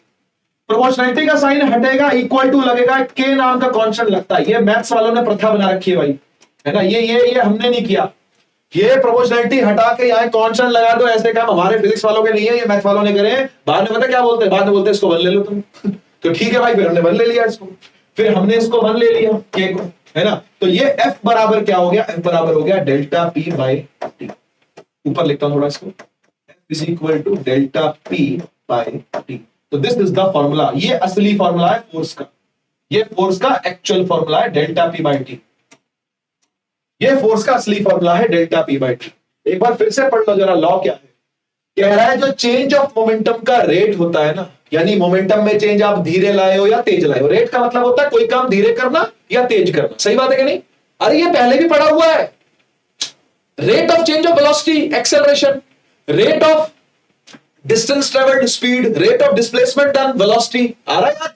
ये सब मोशन चैप्टर में पढ़ा। रेट कोई नई चीज नहीं है आपके लिए। आप रेट से इतना समझा करो कि कोई काम तेजी से हो रहा है या कोई काम धीमे धीमे हो रहा है। तो भाई मोमेंटम का जो चेंज है उसका रेट कितना है, अगर ज्यादा बड़े रेट से हो रहा है यानी बहुत जल्दी हो रहा है तो फोर्स ज्यादा लगी होगी, है ना। यही तो हमने पढ़ा कि टाइम अगर कम है तो फोर्स ज्यादा है, और अगर मोमेंटम का चेंज ज्यादा है तो भी फोर्स क्या है, ज्यादा है। यही तो स्टडी पीछे से करी है हमने। यानी भाई मोमेंटम का चेंज भी चाहिए और वो भी कम टाइम में, तो फोर्स ज्यादा लगाओ। और मोमेंटम का चेंज चाहिए थोड़ा और ज्यादा टाइम में, तो फोर्स कम लगा लो। बात समझ में आई ना भाई? भाई अगर आप फोर्स ज्यादा लगा रहे हो तो पक्की बात है कि मोमेंटम में चेंज बड़ा लाओगे और लाओगे भी जल्दी। लेकिन अगर आप फोर्स कम लगा रहे हो, ढीली ढीली फोर्स लगा रहे हो, ज्यादा तेज धक्का नहीं मार रहे, हौले हौले धकेल रहे हैं, तो मोमेंटम में चेंज भी कम आएगा और आएगा भी धीरे धीरे। क्या समझ में आया? तो फोर्स दोनों बातों पर डिपेंड करती है, ठीक है ना। तो F proportional delta P by T, F is equal to delta P by T. अब इसी से हम लोगों ने फॉर्मूला बना रखा है ना। इसी से हम लोग फॉर्मूला बनाते हैं क्या, देखो यार, आपको पता है कि जो एफ आ रहा है वो आ रहा है डेल्टा पी बाई टी। हाँ सर सही बात। और डेल्टा पी को हम लोग कैसे लिख सकते हैं, इसको लिख सकते हैं final momentum minus initial momentum divide by T. बोलो हाँ या ना? बिल्कुल सही बात है सर। और फाइनल मोमेंटम जो होता है वो होता है मास इनटू फाइनल वेलोसिटी, और जो इनिशियल मोमेंटम होता है वो होता है mass into initial velocity divide by T. Mass ले लो कॉमन, सर मास कॉमन ले लिया, ब्रैकेट में क्या आया, ब्रैकेट में आया v minus U by T. इसको पहले भी कहीं देखा कि नहीं देखा? हाँ सर, एक्सेलरेशन है ये।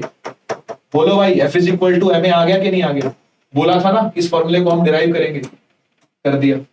F is equal to M A. ये दोनों फॉर्मूले इंपॉर्टेंट है बेटा, ये वाला भी और ये वाला भी, ये दोनों फॉर्मूले जरूरी है। ये दोनों फॉर्मूले आपको याद करने हैं। F is equal to delta P by T भी याद करना और F is equal to M A भी आपको याद करना है। दोनों फॉर्मूले याद करने हैं, ठीक है ना। ओरिजिनल फॉर्मूला ये, ओजी फॉर्मूला ये है, इसे तो डिराइव किया गया। दिस इज ओजी फॉर्मूला, ये डिराइव्ड फॉर्मूला। समझ गए ना? ये ओरिजिनल फॉर्मूला, ये डिराइव्ड फॉर्मूला। सही है, सही है भाई, है ना। इस पर भी एक सवाल करते हैं, आ जाओ।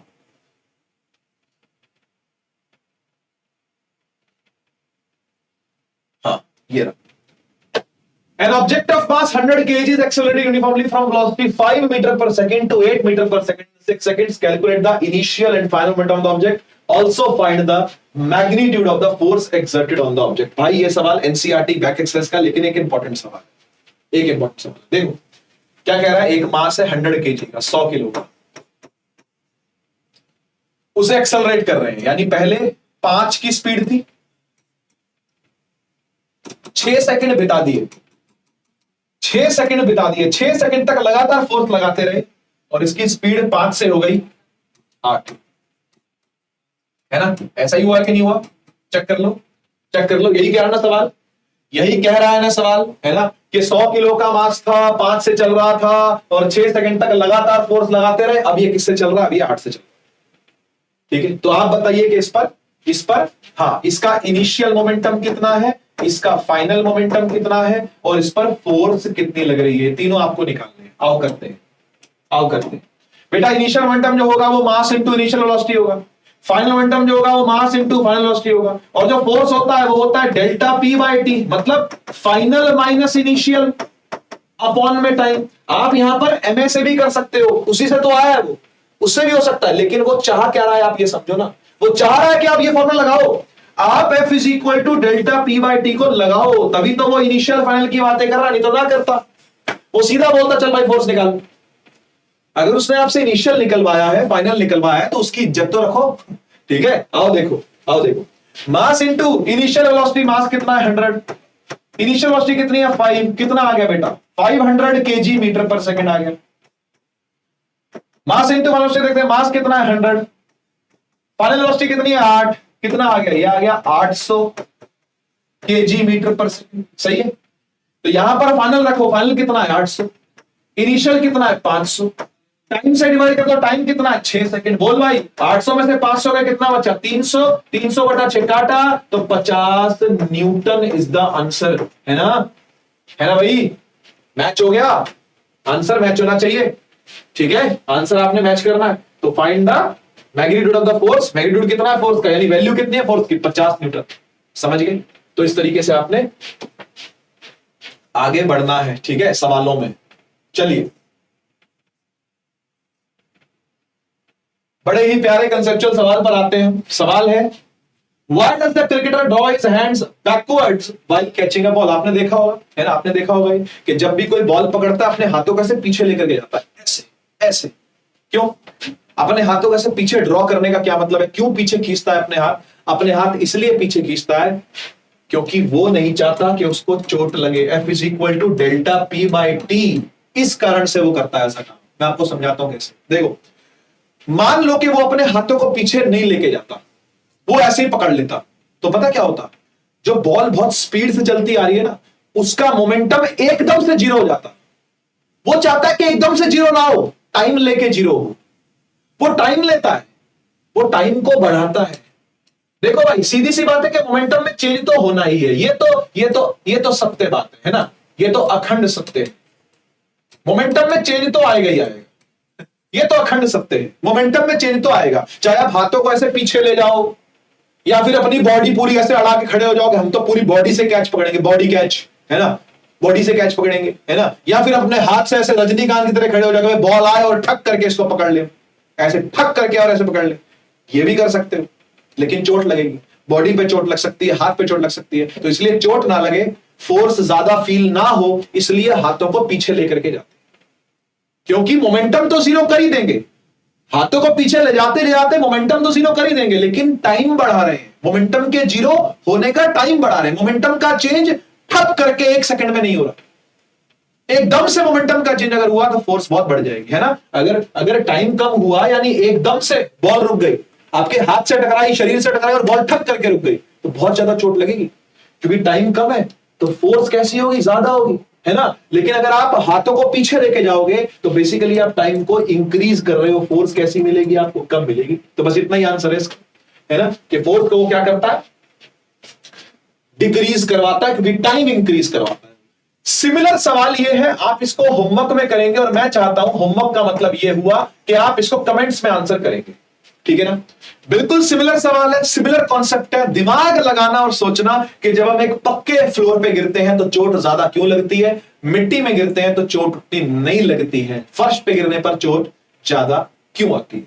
Why does it hurt more to fall on concrete than on the ground? जो पार्क वाले ग्राउंड होते हैं, जब घासें वासें होती है ना, वहां पर इतनी समस्या क्यों नहीं आती। ठीक, आगे बढ़े, चलिए अब हम चलते हैं न्यूटन के थर्ड लॉ ऑफ मोशन पे, है ना।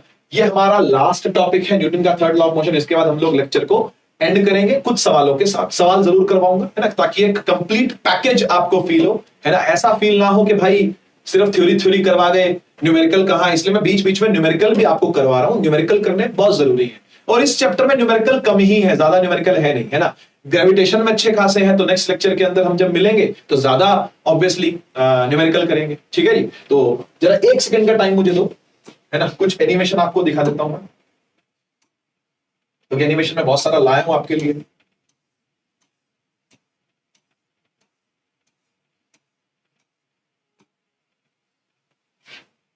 हाँ जी, तो देखो भाई ये क्या हो रहा है, देखो देखो ये टकरा रहा है। ये एक कार्टून आया करता था रोड रनर करके, हम जब छोटे थे तब देखते थे इसको। पता नहीं आप लोगों ने कार्टून देखा कि नहीं देखा, हम काफी छोटे थे। रोड रनर करके कार्टून आता था, है ना। तो उसमें ये था वाइली कोयोटी, इसका नाम था।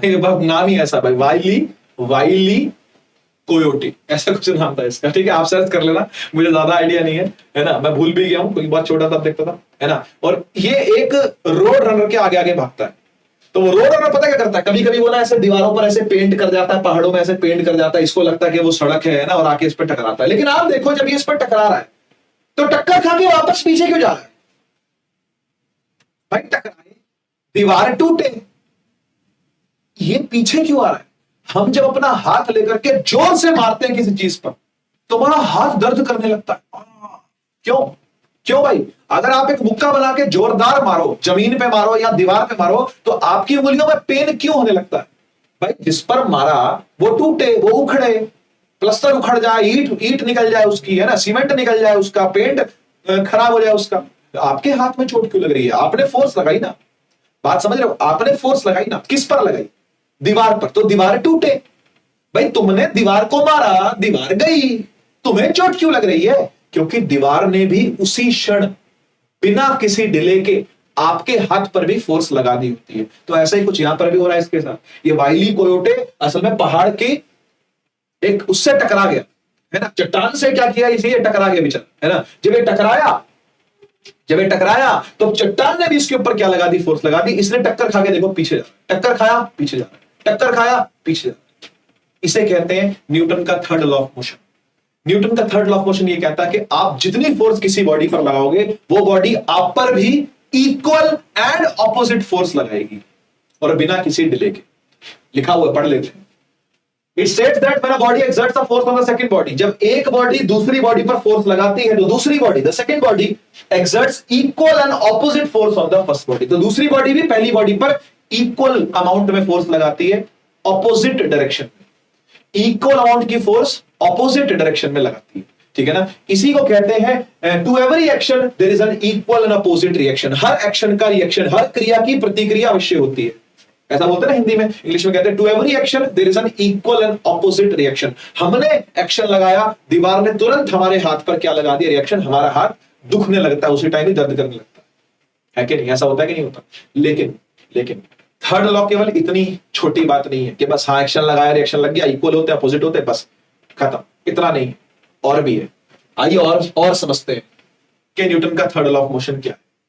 क्या लिखा हुआ पढ़ो। न्यूटन का third law of motion requires always act on two different bodies. ये ध्यान रखना हमेशा, जो न्यूटन का थर्ड लॉ ऑफ मोशन होता है ना, ये हमेशा दो बॉडीज पर लगता है, और ये कभी आपस में कैंसिल नहीं होता।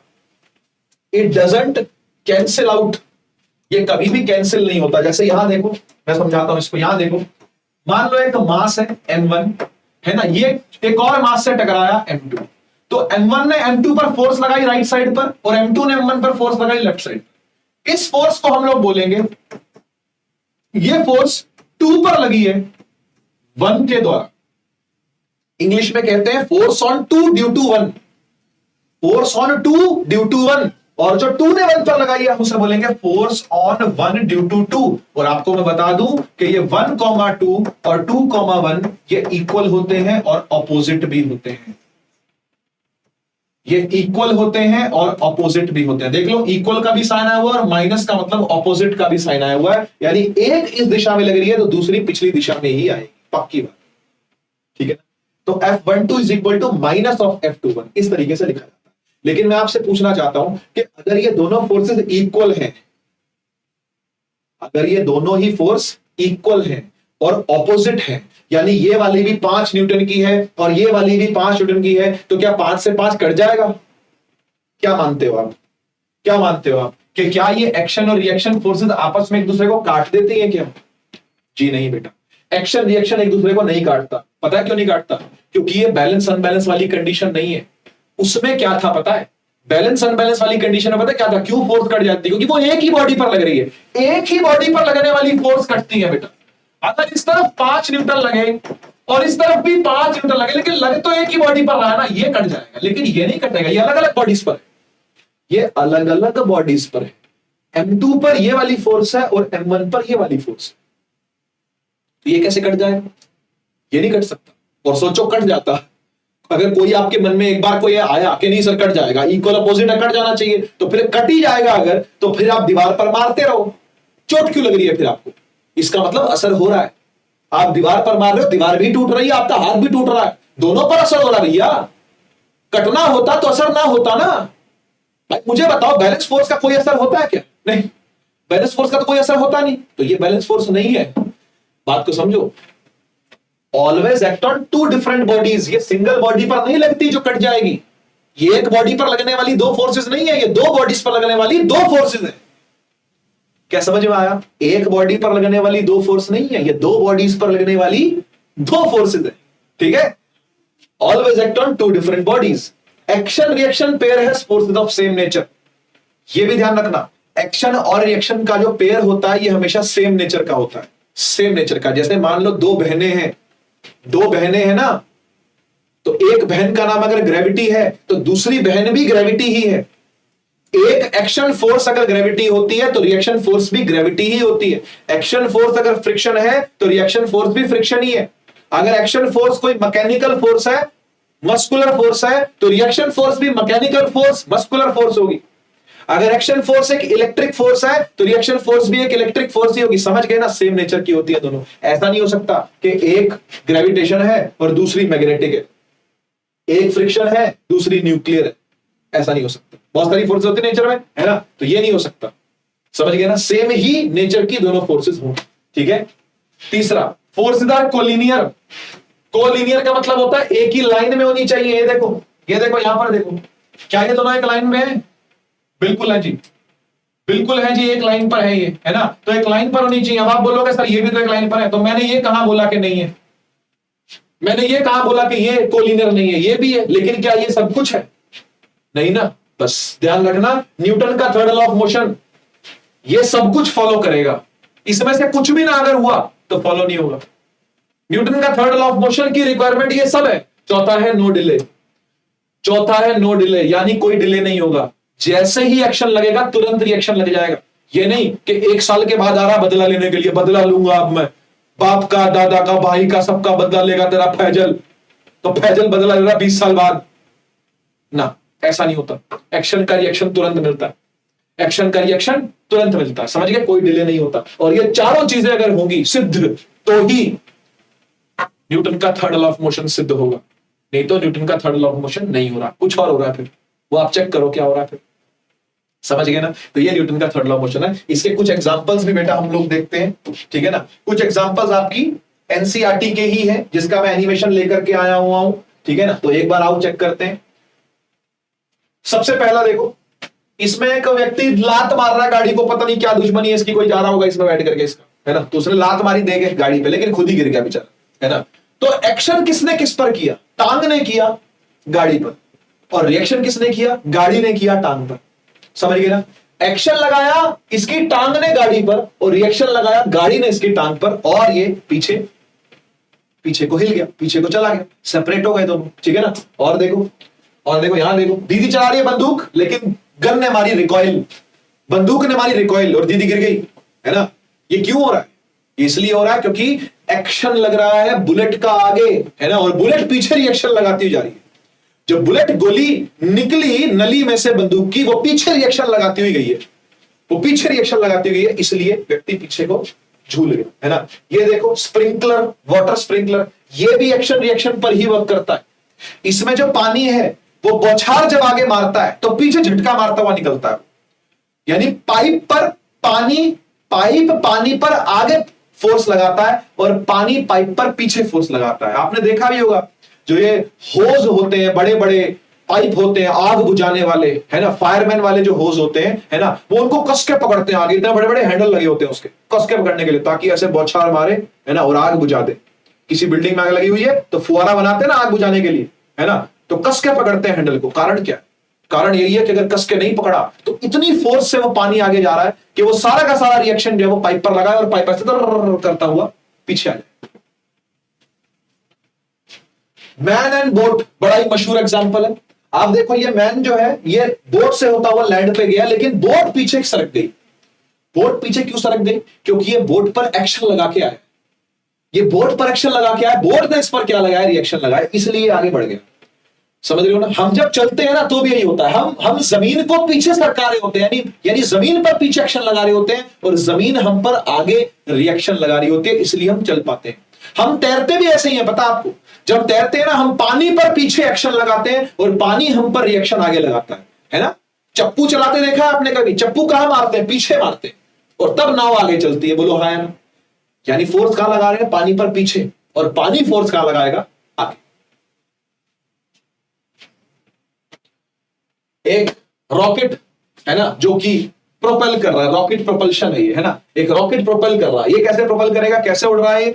अपनी जो गैसेस हैं वो गैसेस एक्शन लगा रही हैं ग्राउंड पर और ग्राउंड रिएक्शन दे रहा है ऊपर की तरफ, रॉकेट उड़ गया। समझ गए ना? तो रॉकेट ने ग्राउंड पर एक्शन लगाया और ग्राउंड ने रॉकेट पर रिएक्शन लगाया, उस रिएक्शन से रॉकेट ऊपर उड़ गया। ये देख सकते हो आप, है ना। ये देखो पीछे झटका खा रही है, देख रहे हो? हाथ भी झटका आया है, हाथ भी रिकॉइल हुआ है और गन की पूरी नली भी क्या हुई है? रिकॉइल हुई है। क्यों हुई है? क्योंकि जो बंदूक की गोली निकली है ना वो झटका मार के निकली है आगे। एक्शन का रिएक्शन यहां पर भी हुआ है। यहां भी देख सकते हो आप, कैनन बॉल है ना, तो कैनन पर फोर्स पीछे लगी है और कैनन बॉल पर फोर्स कहां लगी? आगे। कैनन का मतलब होता है तोप और कैनन बॉल का मतलब होता है तोप का गोला। तो जब गोला आगे निकला है तो पीछे फोर्स मार के निकला है, पीछे फोर्स लगा करके खुद आगे बढ़ा है, इस तरीके से वो आगे निकला। ठीक जी, समझ में आ गया है ना? तो काफी सारे एग्जांपल मैंने आपको दिए बेटा इसके, ठीक है। बाकी आपको पीडीएफ तो अवेलेबल हो ही जाएगी, टेंशन वाली कोई बात ही नहीं है, ठीक है ना। अपन एक आधे क्वेश्चन जरूर करते हैं इसके ऊपर जो मुश्किल क्वेश्चन बच्चों को लगते हैं। जैसे ये एक सवाल है, ये एक सवाल है बच्चों को टफ लगता है। क्या कह रहा है? कह रहा है एक बुलेट है जिसका मास है 10 ग्राम्स, वो ट्रेवल कर रही है horizontally with the velocity of 150 metre per second, strikes a stationary wooden block and comes to rest in 0.03 second. बड़ा प्यारा सवाल है ये, देखो जरा सवाल क्या है। सवाल ये है कि भाई एक ब्लॉक है ना, एक block, wooden block, wooden block, और एक गोली चली है, एक गोली चली, गोली का मास 10 ग्राम और गोली चली है 150 से 150 मीटर पर सेकंड से चली, ठीक है ना। तो चलती रही चलती रही चलती रही चलती रही चलती रही चलती रही चलती रही। अब ये वुडन ब्लॉक में घुस रही है, अब ये वुडन ब्लॉक में क्या कर रही है? घुस रही है, घुस रही है, घुस रही है, घुसते घुसते घुसते इसने क्या कर दिया? छेद कर दिया, इतना बड़ा छेद कर दिया। कहां है ये? कहां तक घुस चुकी है? यहां तक घुस चुकी है, इधर तक, और यहां पे जाके स्टॉप हो गई है, यहां पे जाके स्टॉप हो गई है, ठीक है ना। ये चालू कहां से हुई थी? यहां से चालू हुई थी 150 पे, है ना। यहां तक जब ये पहुंची तो इसकी स्पीड क्या थी? 150, है ना। और कुछ समय के बाद, कितना समय? 0.03 सेकेंड्स, है ना। कितने टाइम के बाद? 0.03 सेकेंड्स के बाद ये रेस्ट पे आ गई है।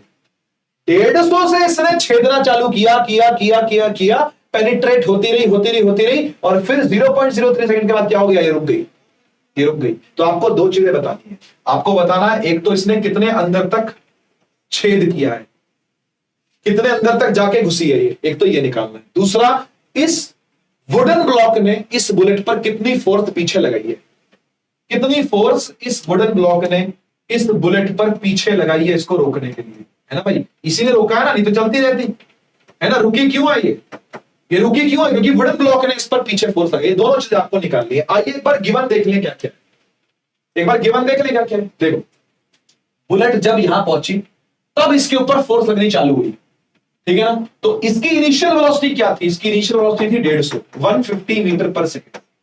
इसकी फाइनल वेलोसिटी क्या है? इसकी फाइनल वेलोसिटी है 0, क्योंकि ये स्टॉप हो गई है। और कितने टाइम में स्टॉप हुई है? बोल रहा है 0.03 सेकेंड्स में स्टॉप हुई। तो आपसे पूछा एक तो डिस्प्लेसमेंट निकालिए, और फिर पूछा है आपसे एक्सेलरेशन, ताकि आपको क्या मिल जाए? फोर्स मिल जाए, है ना। यानी दो चीजें निकालनी है, एक डिस्प्लेसमेंट और एक फोर्स। सही है कि नहीं? सही है कि नहीं? समझ में आया सिनेरियो क्या है? सिनेरियो समझ में आया? तो मुझे एक बात बताओ, u दिया है, v दिया है, t दिया है, क्या a नहीं निकाल सकते? बिल्कुल निकल सकता है। a is equal to v minus U by T. बोलो v कितना है? सर 0 है। u कितना है? u 150 है। टाइम कितना है? 0.03 सेकेंड। कितना आ गया? ये आ गया -150 डिवाइड बाय 0.03, पॉइंट हटाया और 2 जीरो ऊपर आ गए। 3 से काटो इसको, 5 पे 50 हो गया। ये हो गया बेटा -5000 मीटर पर सेकेंड स्क्वायर। ये एक्सेलरेशन है, ये एक्सेलरेशन है, -5000 metre per second square.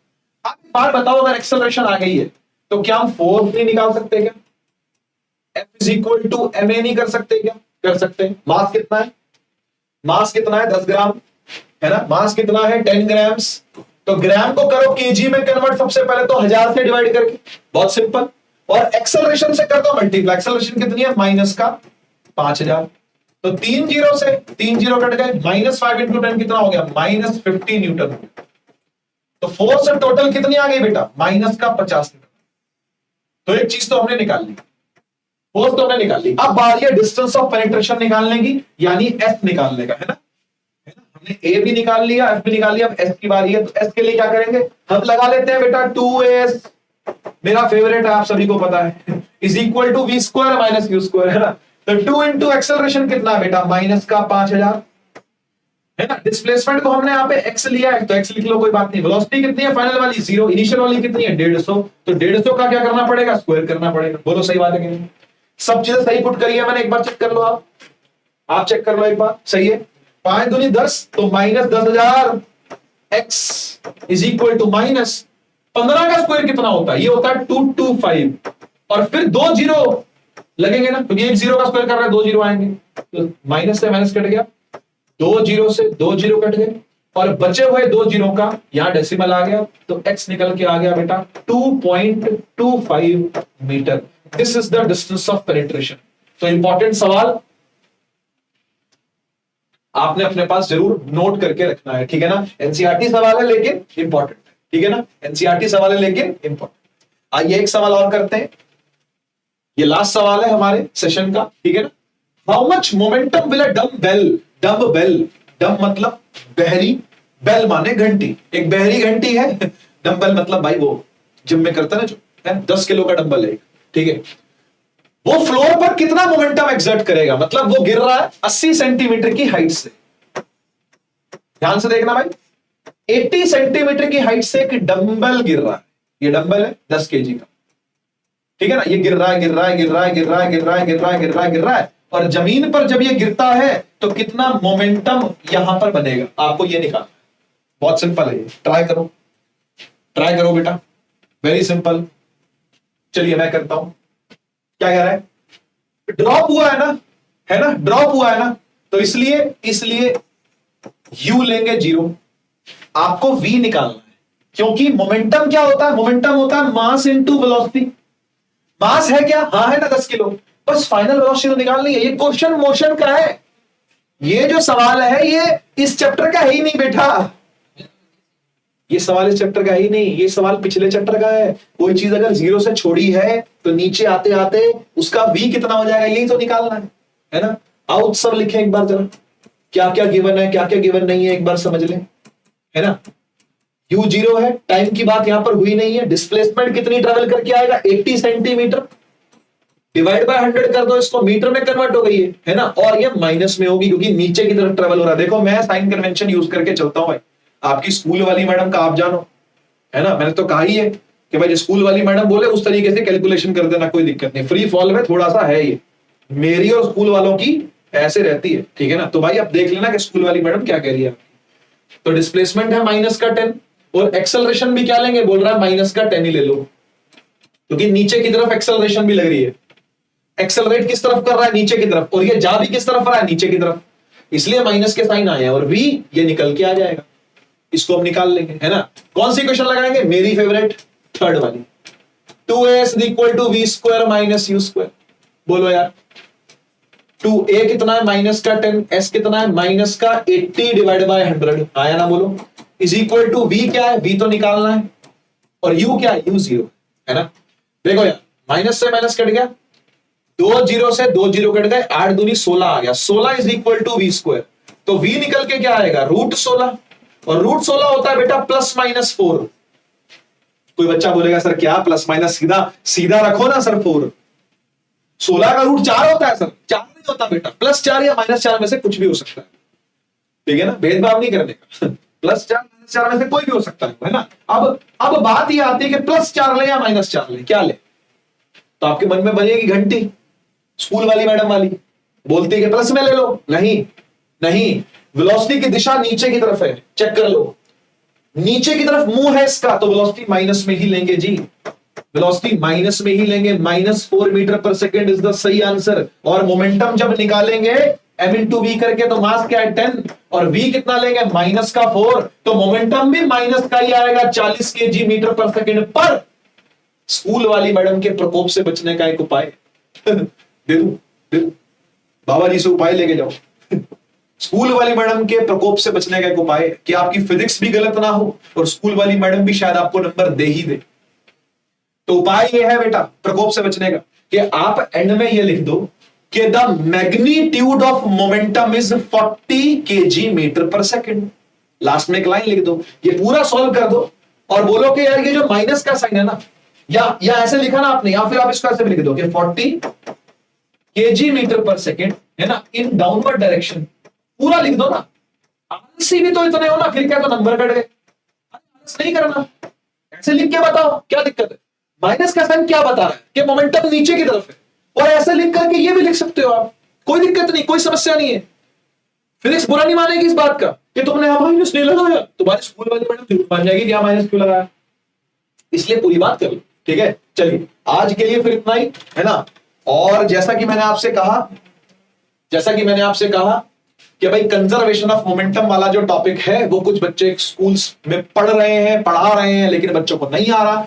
Don't worry, जैसे ही ये वीडियो अपलोड होगी कमेंट सेक्शन भी चेक कर सकते हो, पहला वाला, नहीं तो डिस्क्रिप्शन आप चेक कर लेना इस वीडियो का, मैं कंजर्वेशन ऑफ मोमेंटम का लेक्चर का लिंक लगवा दूंगा। मेरे ही द्वारा पढ़ाया गया है, दूसरे चैनल पर है वो, जो हमारा मेन चैनल है फिजिक्स वाला फाउंडेशन, उस पर वो अपलोडेड है, तो वहां से मैं उसका लिंक लगवा दूंगा। जो बच्चा पढ़ना चाहे इसके बाद से पढ़ना कंटिन्यू कर सकता है, यहां तक तो आपको पढ़ना ही पड़ेगा, इसके आगे आप कंटिन्यू कर सकते हो पढ़ना, ठीक है ना। तो आज के लिए केवल इतना ही, मिलते हैं हम लोग नेक्स्ट लेक्चर के अंदर, है ना। एक और इसी तरीके से धुआंधार धमाकेदार शानदार सेशन करेंगे, वो होगा ग्रेविटेशन।